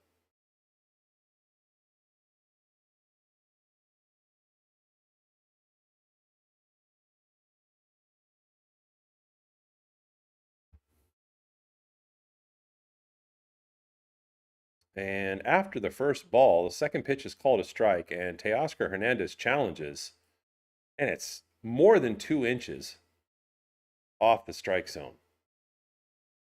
So, an obvious challenge situation, and I'm, of course, good with that. I am not somebody who's always saying, don't challenge, this is a crucial situation only. But if you're certain, and it was easy for Teo to be certain, the veteran, seeing that be a ball too high, go ahead and challenge. So after the successful challenge, it's 2-1.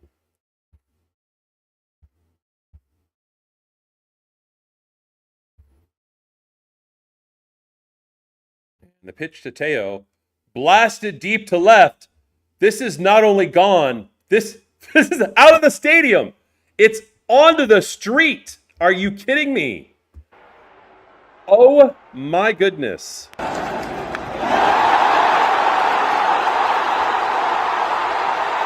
Wow. Wow. He absolutely uncorked on that. 111 miles per hour. He got all of his body into it like a shot putter in track and field. And nobody touched that. I don't know who's walking out there. I don't know if that's the end of the stadium. Somebody without a ticket, or at least not in their seat, is the person that got that one. And that's Teoscar Hernandez's 11th home run this season. Wow, what a blast. And great to see that smile back on his face. He reminds me when he smiles a little bit of Eddie Murphy. I don't know why, but it just looks like a similar smile. Wow. I hope they show that one again. They showed it a couple times already, but... towering shot. Wow. Okay, so got to get over being gobsmacked by that one. And now Kike Hernandez is up, and Boyd is painting the strike zone with him, 0-2. And the last one hits a completely different part of the strike zone as the first two. Gets him looking for strike 3. So the Dodgers hanging around after the home run by Teoscar Hernandez. And we go to the bottom of the 6th. It's the Dodgers 5 and the Cubs 7.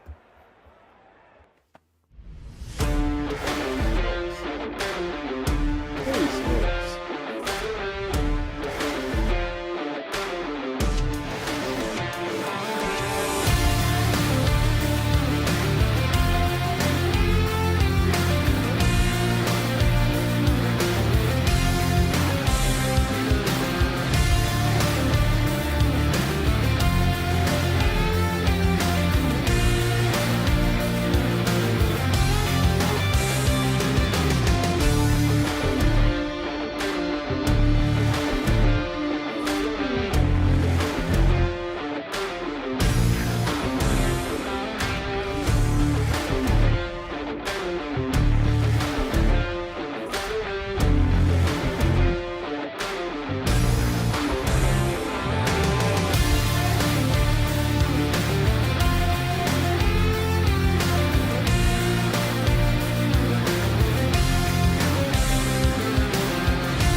So the 8-hitter Swanson comes up, who's 0 for 1 tonight, batting .209. And the Dodgers make a substitution. And Gardo Enriquez. It's all right, my fault. They did not make a substitution. It's the same dude. And why would you switch? Although I've said that several times about Dave Roberts. He makes switches unnecessarily sometimes. Sometimes he hangs with pitchers too long, usually the starters. And then when it comes to the middle relievers and late relievers, he changes them too soon.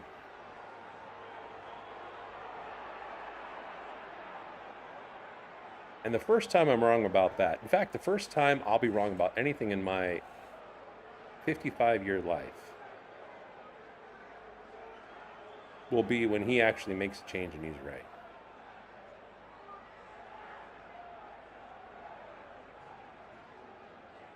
And this one's a base hit, but it's okay. It's just a base hit. It's one runner on first. Whoa, that was a big turn. He was hoping to go to second because he hit in the gap, but he didn't hit it hard enough. It wasn't going to go to that faux foliage wall, whatever that is. How can you have foliage on the wall and have the ball bounce so hard off of that? Is that some kind of like wicked design by the Cubs? I don't know.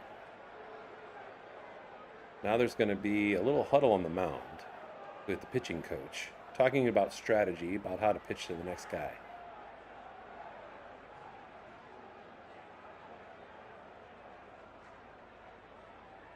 And it looks like Happ is going to come in, and that's why they're talking about it, because Happ hasn't played. And they're making a substitution, a timely substitution, to try to take advantage of the fact that they have a runner on first and keep the Dodgers from climbing back into this again. But Happ has played in 108 games, and he's only got a 2.16 average, but he's had 18 home runs.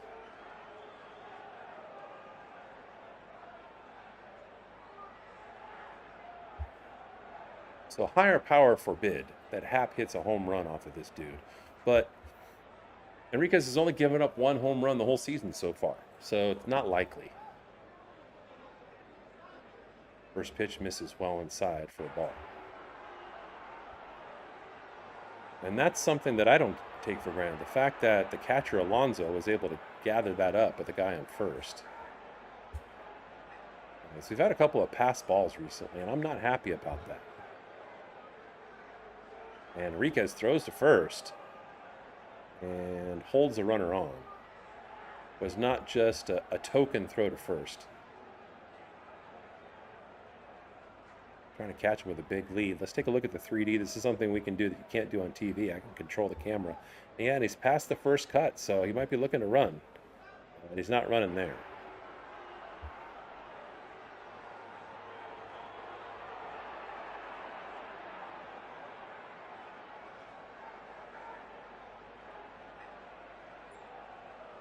And I'm guessing Happ can run pretty fast. He looks slim. And if you're going to put a guy in at this point in the game, hopefully he's a good pinch hitter in situations where he didn't start the game. But also a guy that can run in that spot, because after 9 comes 1 again. And the meat of your lineup that can push the speedy guys forward, sometimes for extra bases.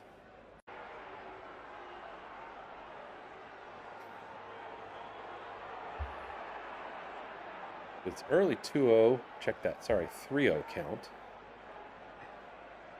That one just catches the strike zone. Kisses the outside of the box. And the count is 3-1. And Alfonso is stealing. And yes! Oh, I love this catcher. I'm so rooting for this catcher. I always root for underdogs. That's one thing I was raised to do. Root for underdogs. This guy has been busting his ass for 10 years in the minors. Getting paid just very little. Gets pulled up by the Dodgers, has an opportunity, humble as hell, and throws a dude out. And has a base hit tonight, and he has 4 RBIs in the last 5 games. Let's go. Oh, it's one of the things that just makes me emotional about sports. Seeing people that have just tried and tried and tried over a long period of time and then finally have some success. Good for him. All of that to say, there's 1 out. Now a runner at first after the walk. Oh, dang. Our broadcast is a little bit ahead of the 3D. I wish you could see this. This is a wicked-ass curve. I mean, it was a ball, but oh my gosh, if I turn this to the side a little bit, you can kind of see the path of the ball in the 3D. That was a wicked curve that was just inside, but Crow Armstrong, like, turned away from it like his life was in danger. And it looks like he's standing illegally in the batter's box. Your back foot is supposed to be in that white rectangle. And right now, it looks like it's just behind, and it's probably because he knows Enriquez throws over 100 miles an hour.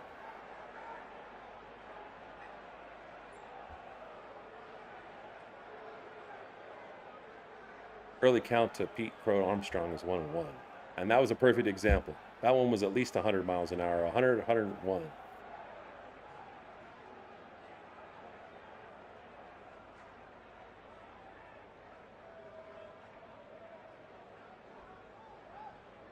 And the 2-1 pitch after he glances over his shoulder, it's also over 100 miles an hour, but that one misses. Now the count's 3-1. I see you joining us, LA Press Box, and let us know in the chat where you're from. Also know who you're rooting for. And if you're a Cubs fan that is blacked out or cannot see this, we empathize with you, because that one's called a strike. And that's one of the reasons we're here. We are Dodgers fans, but we're also sports fans, fans of fans.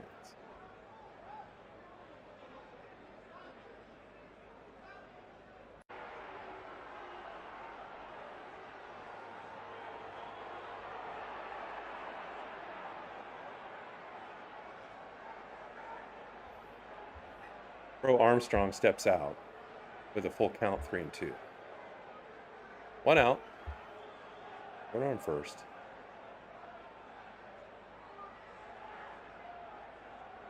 Crow Armstrong's got some kind of a long sentence tattooed on his forearm. I'm trying to read it. I don't know what it is, but.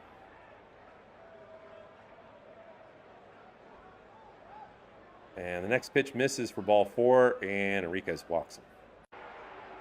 So now the Cubs have runners at first and second with 1 out.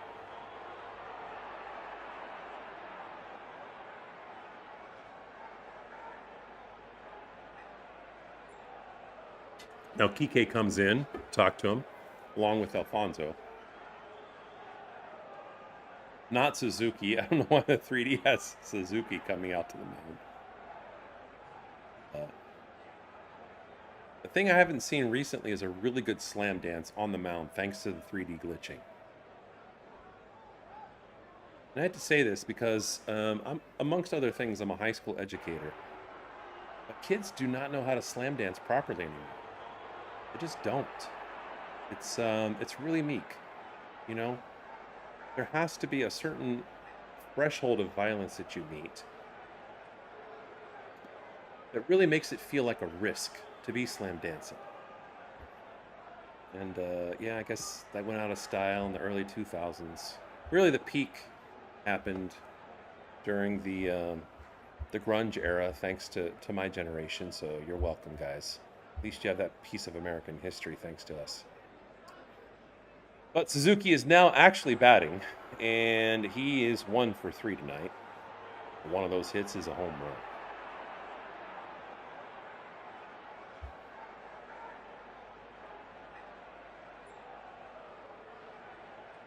I still believe in Enriquez. He can get these guys out and get out of the inning.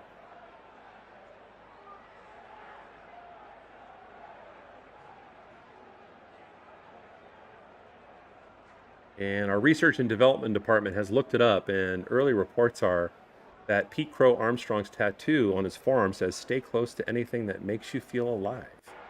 Outstanding. Outstanding tattoo, outstanding research.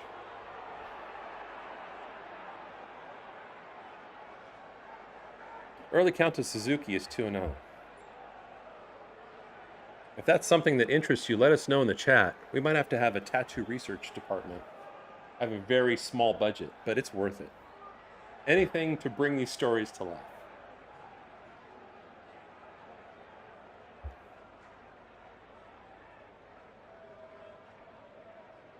Out now to Suzuki is 3-0. Come on, Enriquez. I don't want to be wrong for the first time in my entire life on this earth.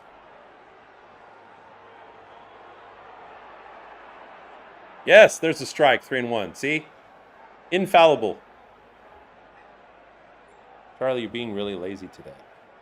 Your fans want to see you at some point, okay?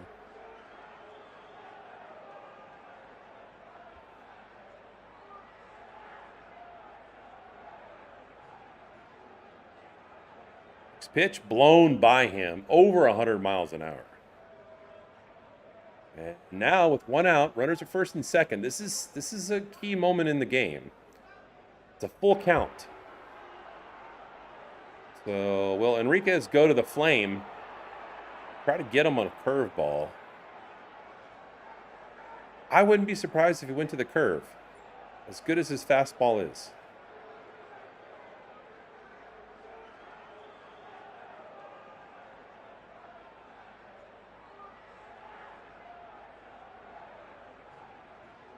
And goes to the sinker, 100 miles an hour, 101 miles an hour, which is a hybrid, and walks him. And this may be the first time in all these decades on Earth I'm wrong, but you know what? I'm humble enough to accept it. And the Dodgers are going to make a pitching change now that the bases are loaded. And this game's result could be in the balance. As Enriquez comes off the mound, shakes his head, pats his gold chain, and says, well, at least I'm still wealthy. And we'll come back to you after we know who the new pitcher is going to be.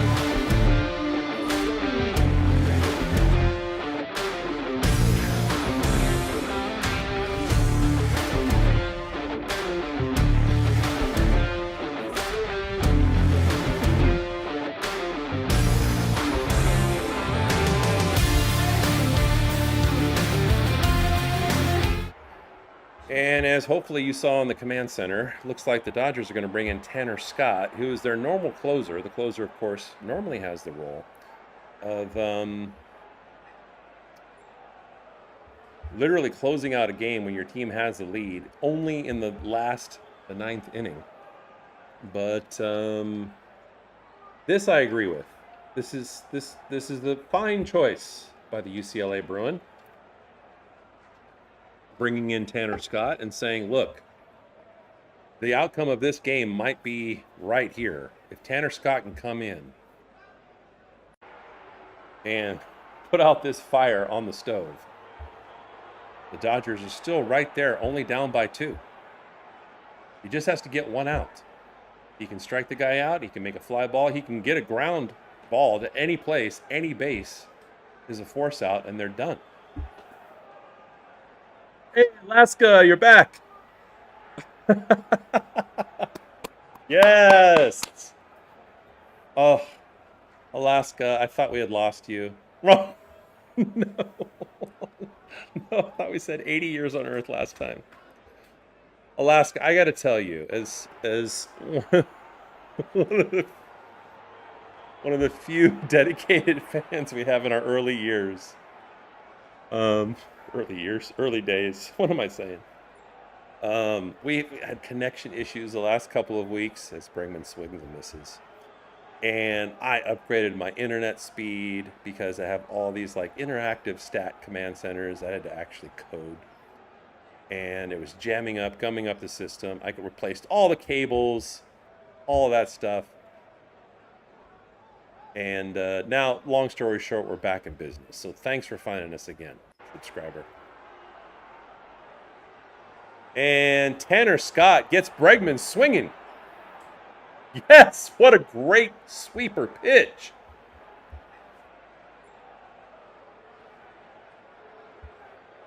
All right, he's 1 out away now from closing this inning out.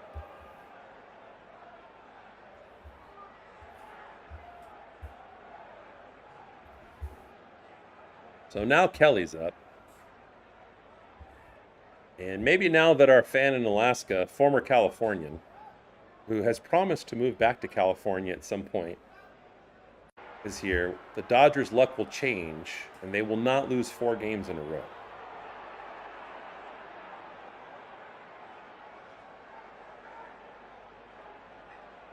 But Scott has come in and not only done the job, he's been on fire, throwing strike after strike after strike after that one's fouled off by Kelly. And with bases loaded and 2 outs, Tanner Scott has him down 0-2.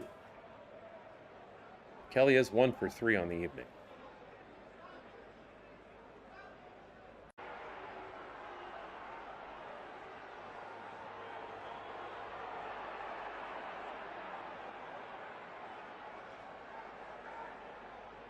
Next pitch from Tanner Scott. It's a little inside and low. That's fine. Make him chase. You're ahead in the count. You got a couple balls left. Counts 1-2.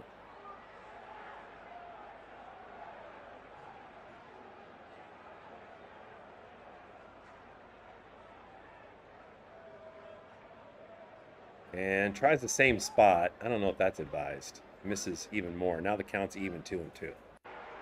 Just punch this guy out, dude. Don't mess around. Make him make a play. We got all kinds of ways of getting this guy out.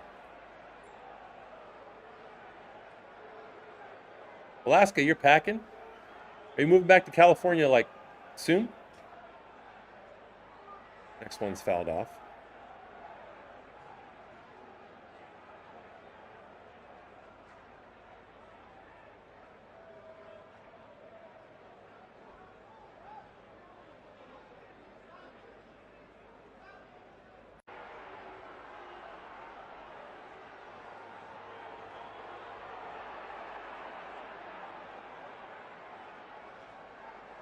And that pitch misses.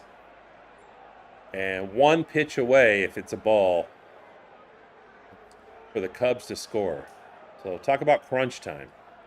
3-2, 2 outs, bases loaded.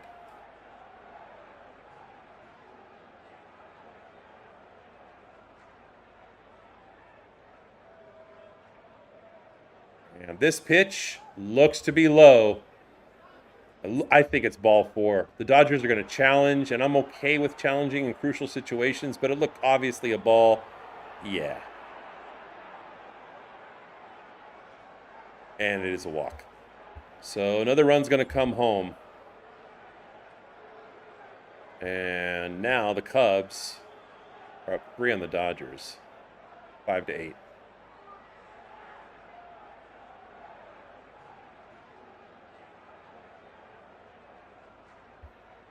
So that's going to bring up Bush.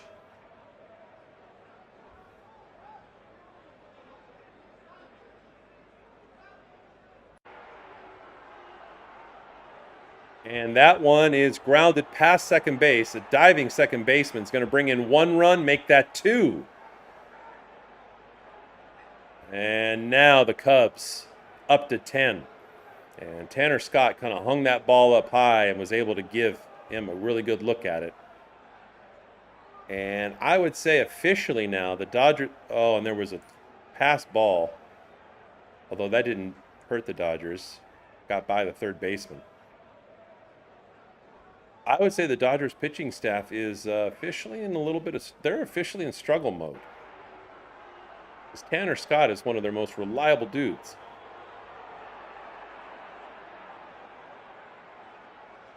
So Horner comes up and swings, and the first pitch to him is obviously a strike. It would have caught the strike zone, I think, regardless.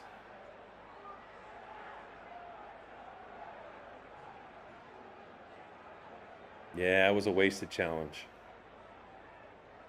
I mean, I think you can see pretty clearly that it was a ball. And it was just kind of wishful thinking to challenge on that one. The next one's a strike, yeah. So when you move back to California, Alaska, what am I supposed to call you? I can't call you California. Most of us are in California.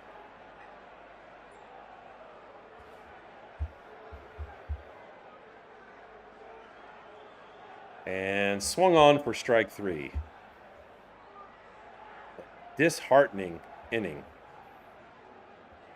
And now we're going to go to the top of the 7th, and the Dodgers now trailing 5-10.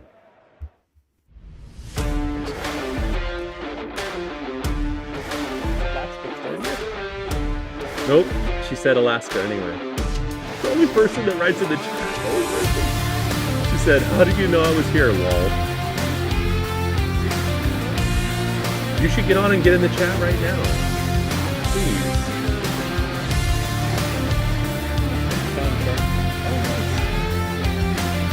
I don't know if you guys probably do. I'm just going to send you a link and you just go.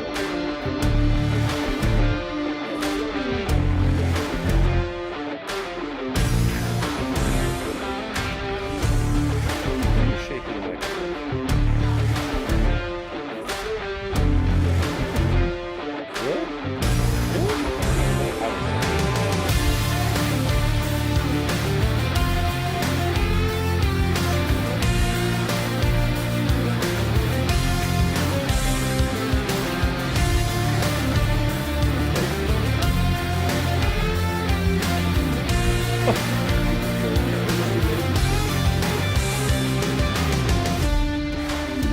Chala. What was that?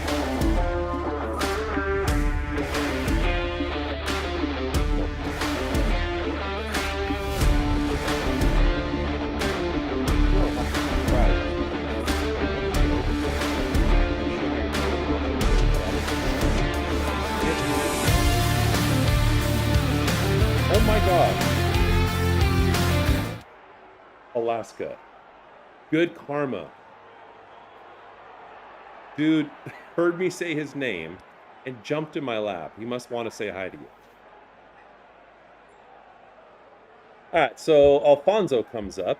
The feel-good story, one feel-good story for the Dodgers. Has a hit tonight, 1 for 2.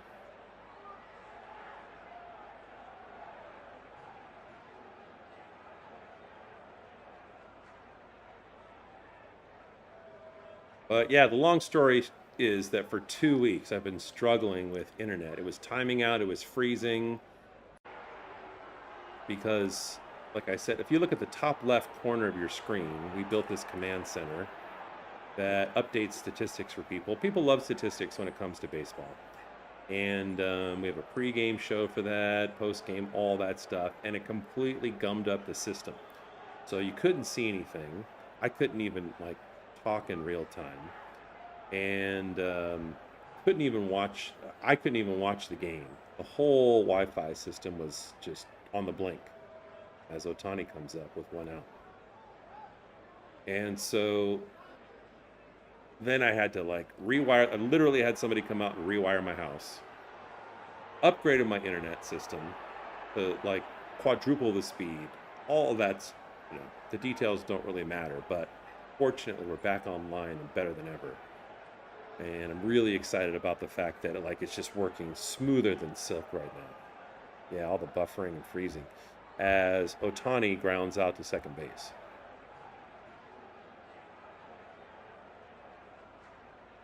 As my daughter would say, my computer's plugged into the wall now. Kind of. She used to say that when she was young and we had one of the, the remaining vestiges of the old age, and we had a phone that was plugged into the wall. I'd hear her tell her friends, "Oh my gosh, this phone has a cord." But there's something to be said for that. So that's how the computer is configured, and the speed's a lot higher. So anyway, that's in the past.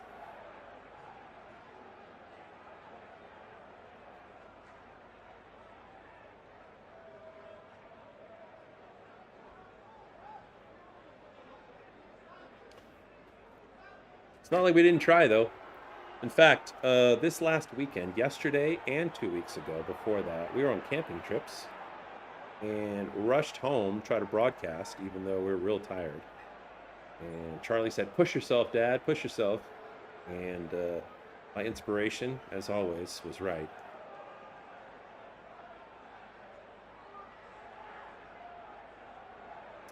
And it looks like we're going to have a pitching change, and Thornton is going to come in. Charlie, take a break.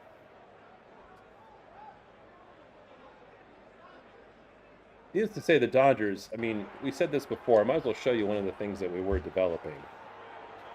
Okay, so we're developing this screen that shows not just the Dodgers batters, for example, and how they're doing in different batting categories, but where the team ranks overall. And you can see on the right-hand side above the batting order that they're in the top 10 in the league in pretty much every batting category. So needless to say, they still have the juice and are capable of coming back in this game, even though they're behind by 5 runs.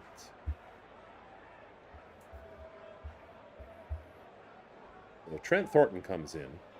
He's pitched 31 games this year.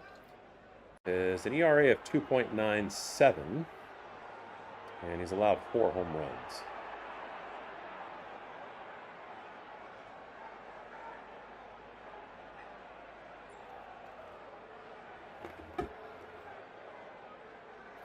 And Pages, who's up, is 1 for 3 tonight. Looks at first pitch for a strike.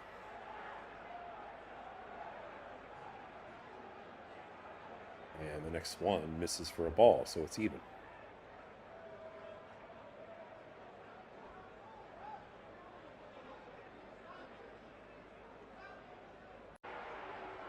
Make that 2-1 as the next pitch misses.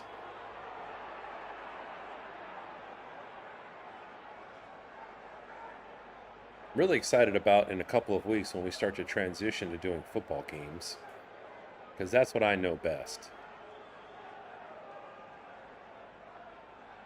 Played and coached football in college for a long time, and I'm really excited about what we're working on for a couple of weeks from now. I don't know if we'll have it all together for the preseason, but we should have it in line for the regular season. To show you something that is produced only by us that'll help you understand the game a little bit better and answer questions that people have, but also illustrate some of the biggest stories in the game that they don't always tell you with the TV broadcast. And so we'll kind of straddle between the Dodgers and LA football, as Pages looks at that for a ball, and now the count is full, 3-2.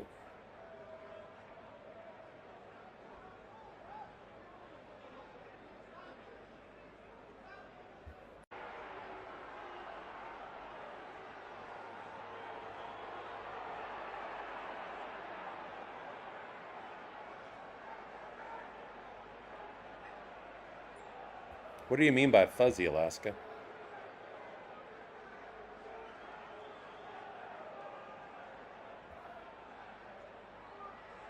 And the 7th pitch is tipped off.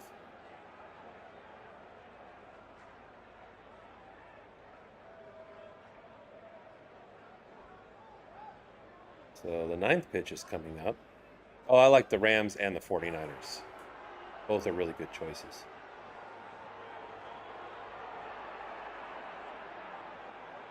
And Pages still taking his hacks, and he's still alive with 2 outs.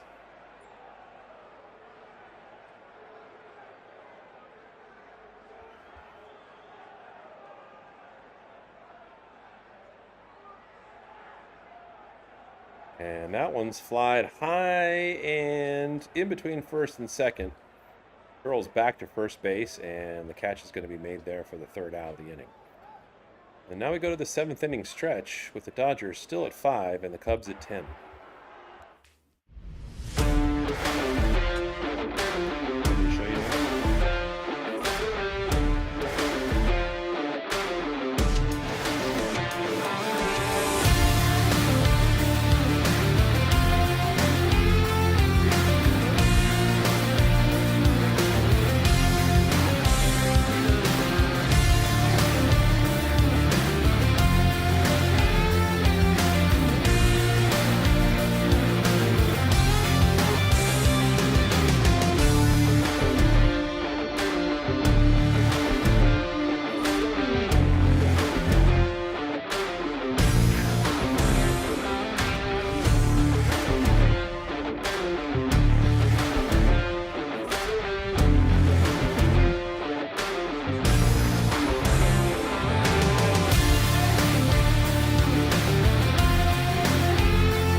All right, we have had a bit of a scoring fest here.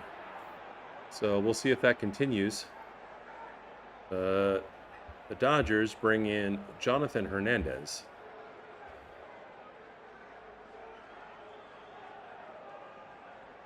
A lot of competition with the Dodgers pitching lineup, although there's opportunity right now because they've been struggling. First pitch catches the strike zone. Counts 0-1. But the good news for the pitching staff, the best news possible, is the Dodgers just traded 2 days ago for the best pitcher in baseball, Tarik Skubal. And I'm hoping it's going to be confirmed that the first time he appears and pitches in a Dodgers uniform is tomorrow. Help couldn't come too soon.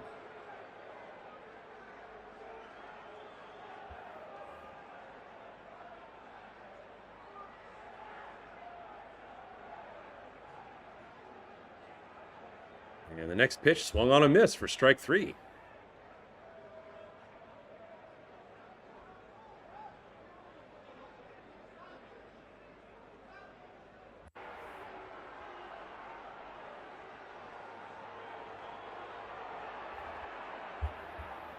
So now Swanson's up. Swanson's 1 for 2 tonight.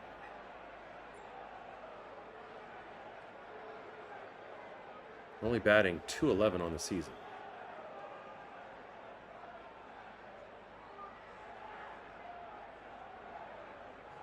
Well, that's good to know, but my picture is fuzzy. Not that that's the most important part of this, but keep working on it. At least we have no buffering right now. As now the count on Swanson early is 0-2.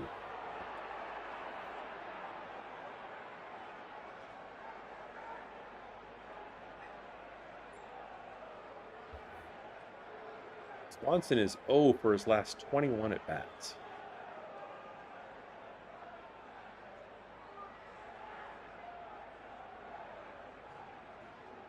And he rolls that one for a base hit right into center field to the left of Mookie Betts. Infield was shifted over and not in position to get that one. Of course, the Cubs is a feel-good story because they went so long without winning a championship. And I really like Eddie Vedder's rendering of the song. I can't remember what the title is. Someday We'll Go All the Way. And singing it in front of Chicago fans and having them sing it in unison with him. Then having them win the championship a few years back. Like I said, I'm an underdog. I root for the underdogs a lot of the time. Other than LA teams. So now Hap's up, the 9-hitter, who got subbed in earlier. Had a walk with his first at bat.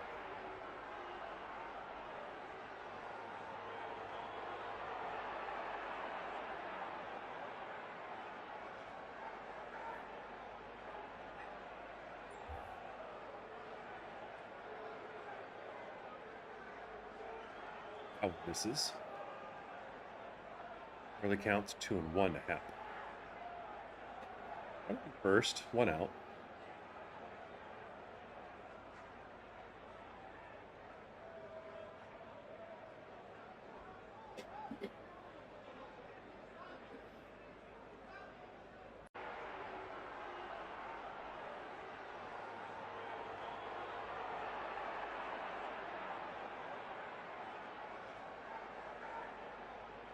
Next pitch. Well low. Now the count's full. If you're joining us right now, thanks a lot. New channel getting off the ground here. And we're serious about our commitment to it. Put a lot of work into it on the front end. Please give us a like and get in the chat and say who you're rooting for. That'll help us get back on track. We were getting close to 100 viewers over the course of a typical broadcast until we had all the upgrade issues over the last couple of weeks. And that one's swung on and missed. Actually, it was fouled right into the dirt. Count remains full. And the Cubs look to be doing some more Cub stuff, not just scoring and hitting the long ball, but being tough outs by fouling off Pitches that are close to the strike zone with 2 strikes. And Happ does just that again.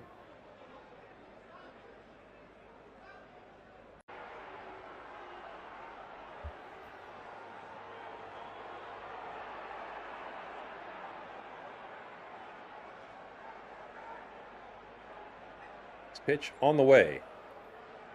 And gets him looking for strike 3. Pump that fist, Charlie. 2 outs.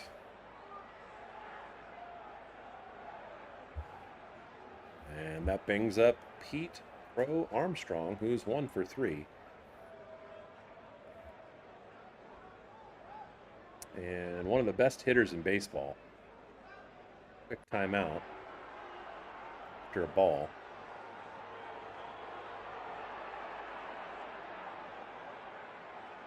I'll show you exactly what I mean in a second with our command center.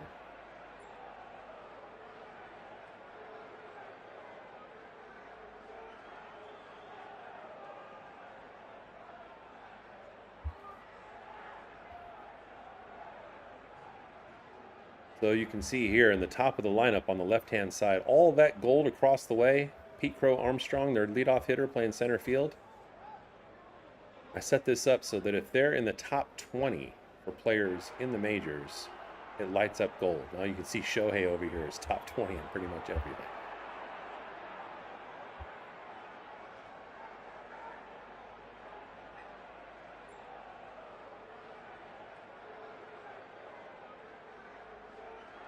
And this one is blasted to right, but curves foul. He was way ahead of that one, all over it, but just a little bit impatient. And now the count is 1-2.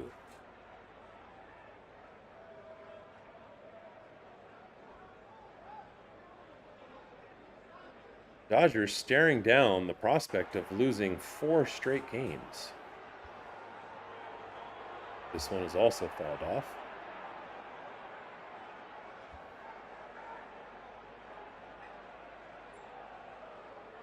And I hate to say it, but I've kind of been looking over my shoulder a little bit at the standings lately. Of course, on the regular, I'll say where the Dodgers are within, the overall rankings in baseball. I think they're a game or 2 out of first place for that. But really what matters most is where they are in their division and their league, as that one's fouled off. Fortunately, they still have a double-digit lead, the biggest lead of any division in all of baseball. I think the Arizona Diamondbacks are 10 games back.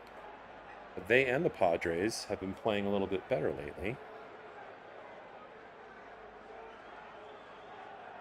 And a steal at second base, not even challenged by Alonso.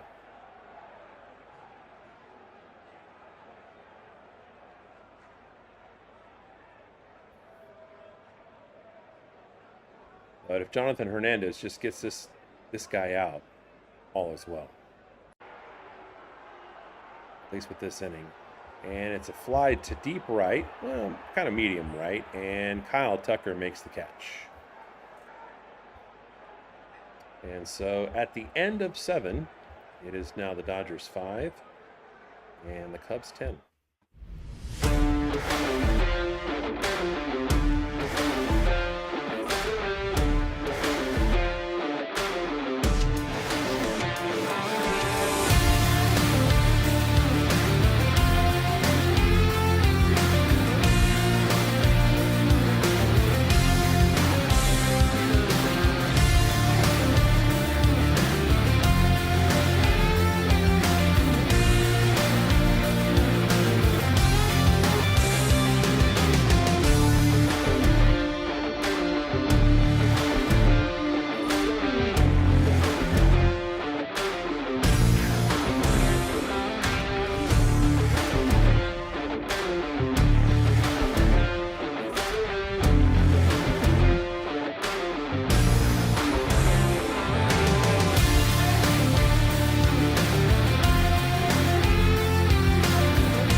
So Thornton back on the bump, and Tommy Edman in. Looks at the first pitch for a strike.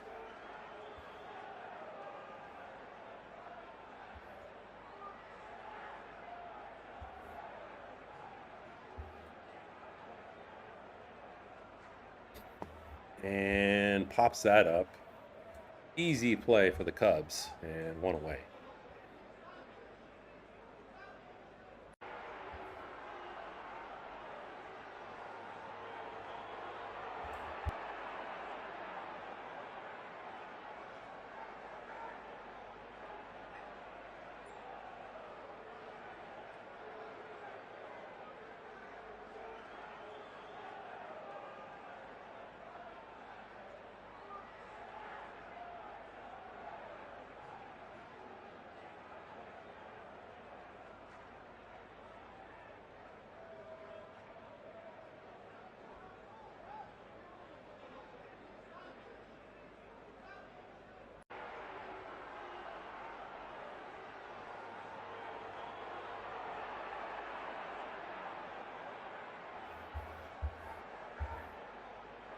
Freddie Freeman comes up.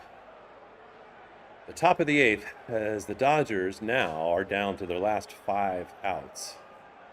Hoping to get a spark from a guy that has given it to them so many times. Looks at that one as a ball. That's 1-2. And one reason he's so capable, besides the fact that he's so disciplined, he's got that unique swing that he gives his dad credit for developing when he was a little kid.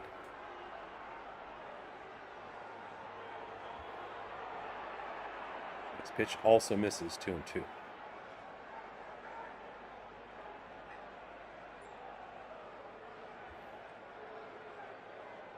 What's unique is it's like a golfer swing. You know, it goes straight down and straight up for the most part, compared to most guys that swing level with, or horizontal, level with the ground.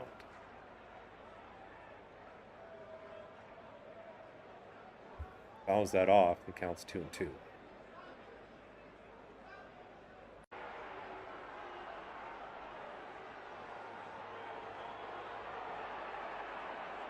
And strikes out Freddie Freeman. Wow, what a nice pitch by Thornton.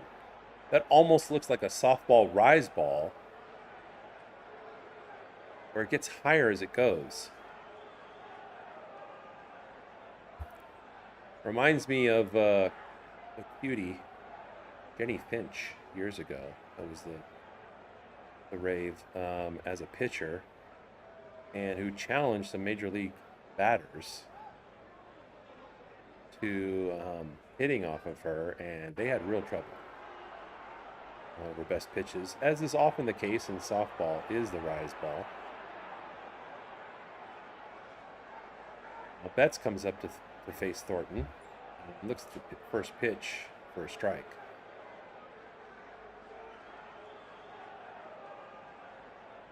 And the next one is that they don't officially call it a rise ball in baseball, but that's how it looked. This one missed high, and Betts didn't take the bait.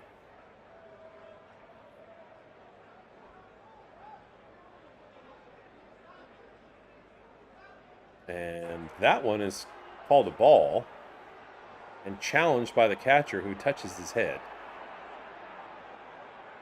But it was actually confirmed by the computer. Computers are never wrong, people.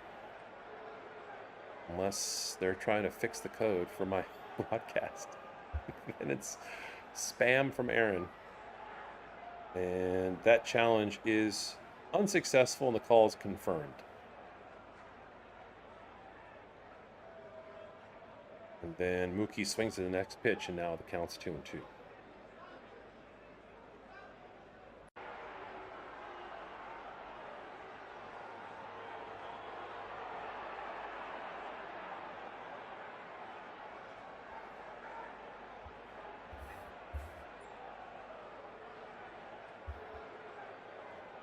This one is fly to left center, but it looks like center fielder Pete Crow Armstrong's going to get there no problem. The one with the tidbit our tattoo department was able to give to you earlier. Maybe the next time he comes up, we'll get more analysis on some of the more of the tattoos on his body. but only for our most dedicated subscribers. More importantly, though, we are now facing the prospect of the Dodgers only having 3 outs left. Yes, I know, Charlie, it's very alarming. And we go to the bottom of the 8th, and it's the Dodgers 5 and the Cubs 8.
All right, the Cubs go back to work at the plate, and Suzuki comes up. And the early count to him is 1-2.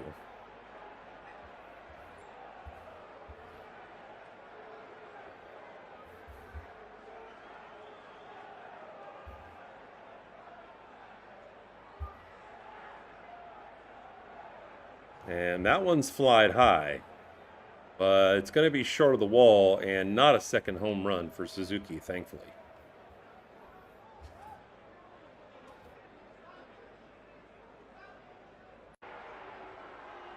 Yeah, currently we're in negotiations for the tattoo research department.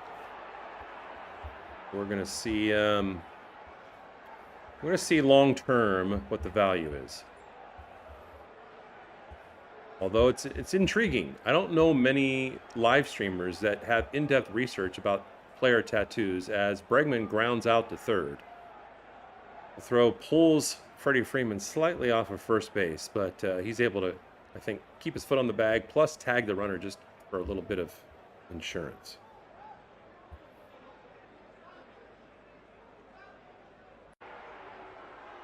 It's actually a really intriguing thought. To have like research on every public tattoo on every player, especially because tattoos are more popular than ever, right? And to really know the story behind the stories that you would normally get. What was that, R&D?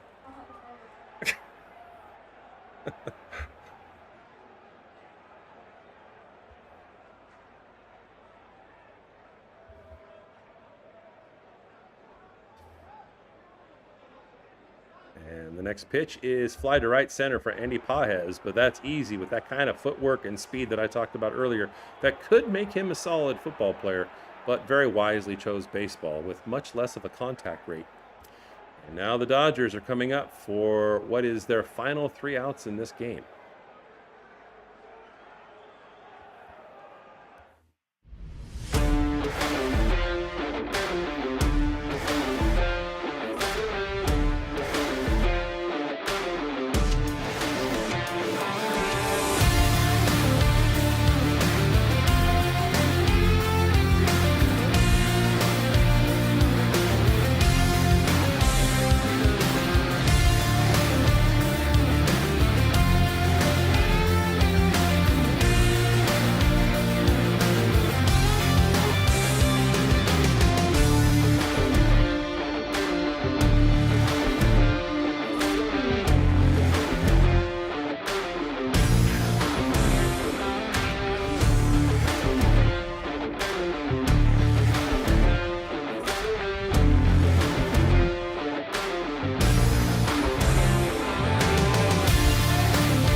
Kyle Tucker set to come up, the first of what we hope is going to be a string of hits to face Wolford. But before he does, he'll have to listen to one more chorus of boos.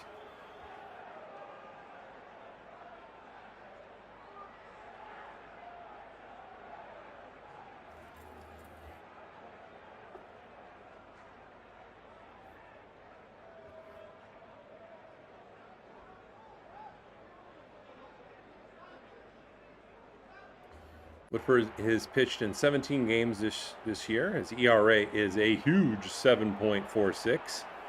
But needless to say, the Cubs feel fine with a 5-run lead and only 3 outs to go to give this guy a little bit of action and hopefully try to give him some confidence. And all kinds of boos, not just boos. You can see little kids behind Kyle Tucker giving him the thumbs down to accompany the boo.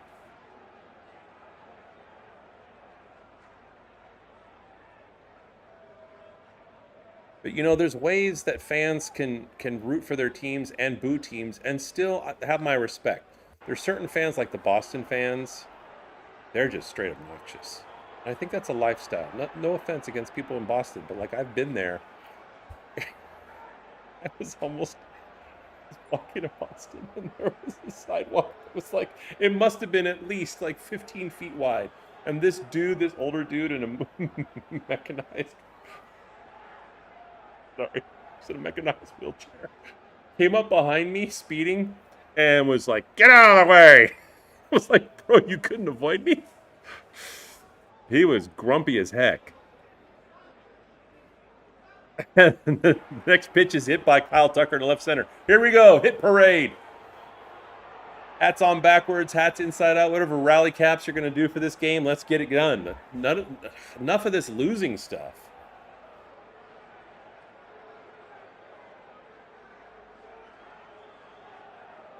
I don't know what that means in the chat. All right, so Teoscar Hernandez, who's, I'm so glad to see this. He's on a bit of a roll. He's 2 for 3. He's had some hits. He's been pretty hot the last couple of weeks. And of course, had that blast that left the flipping stadium earlier. So this game is not over.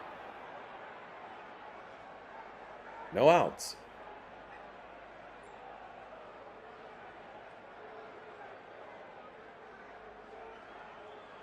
Fouls that one off.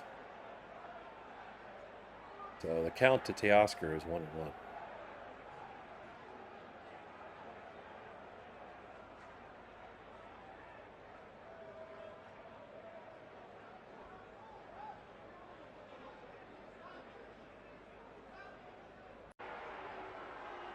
That one misses way inside for ball 2. Honestly, I mean, I don't know. I would be one of those batters that would not get out of the way if it was going to hit me.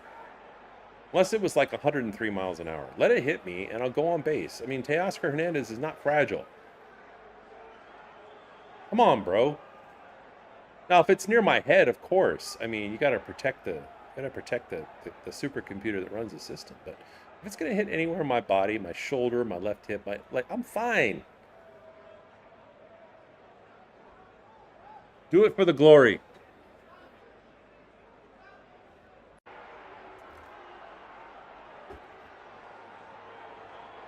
There's got to be some cool Irish saying, you know, like, be a man. Maybe I'll look that up for the next broadcast and use that. And send that vibe out. Meanwhile, Alex Call is getting warmed up on deck to pinch hit.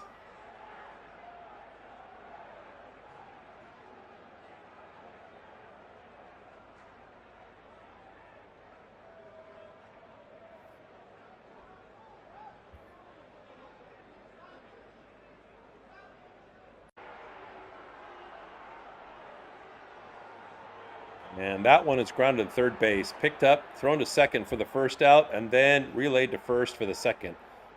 And a double play. Bringing up Alex Call, who is, as of now, the last out for the Dodgers, who are on the verge of losing 4 straight, the first time since May.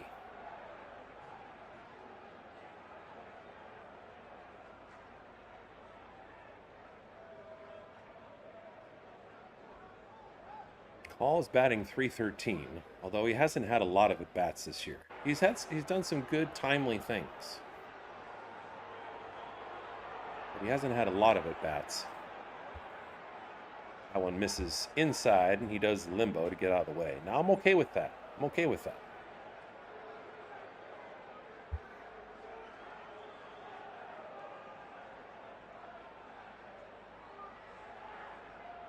Next one, jumps back, it's inside, so he should have taken that one on the hip. Yeah, people today.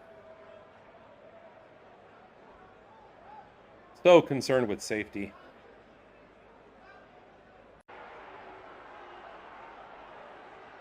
Next one also misses, is 3-0, and the Dodgers are going to pinch hit Max Muncy if he gets the chance. He's getting warm on deck. And that's a guy who has home run power. Undisputable. Next one catches the upper limit of the strike zone. Now it counts 3-1. The thing about Call, though, he worries me because I think he's still a little tentative. Being a young guy, being a rookie, he's more likely to not want to make a mistake and look at strike three as a couple of strikes now paint the strike zone.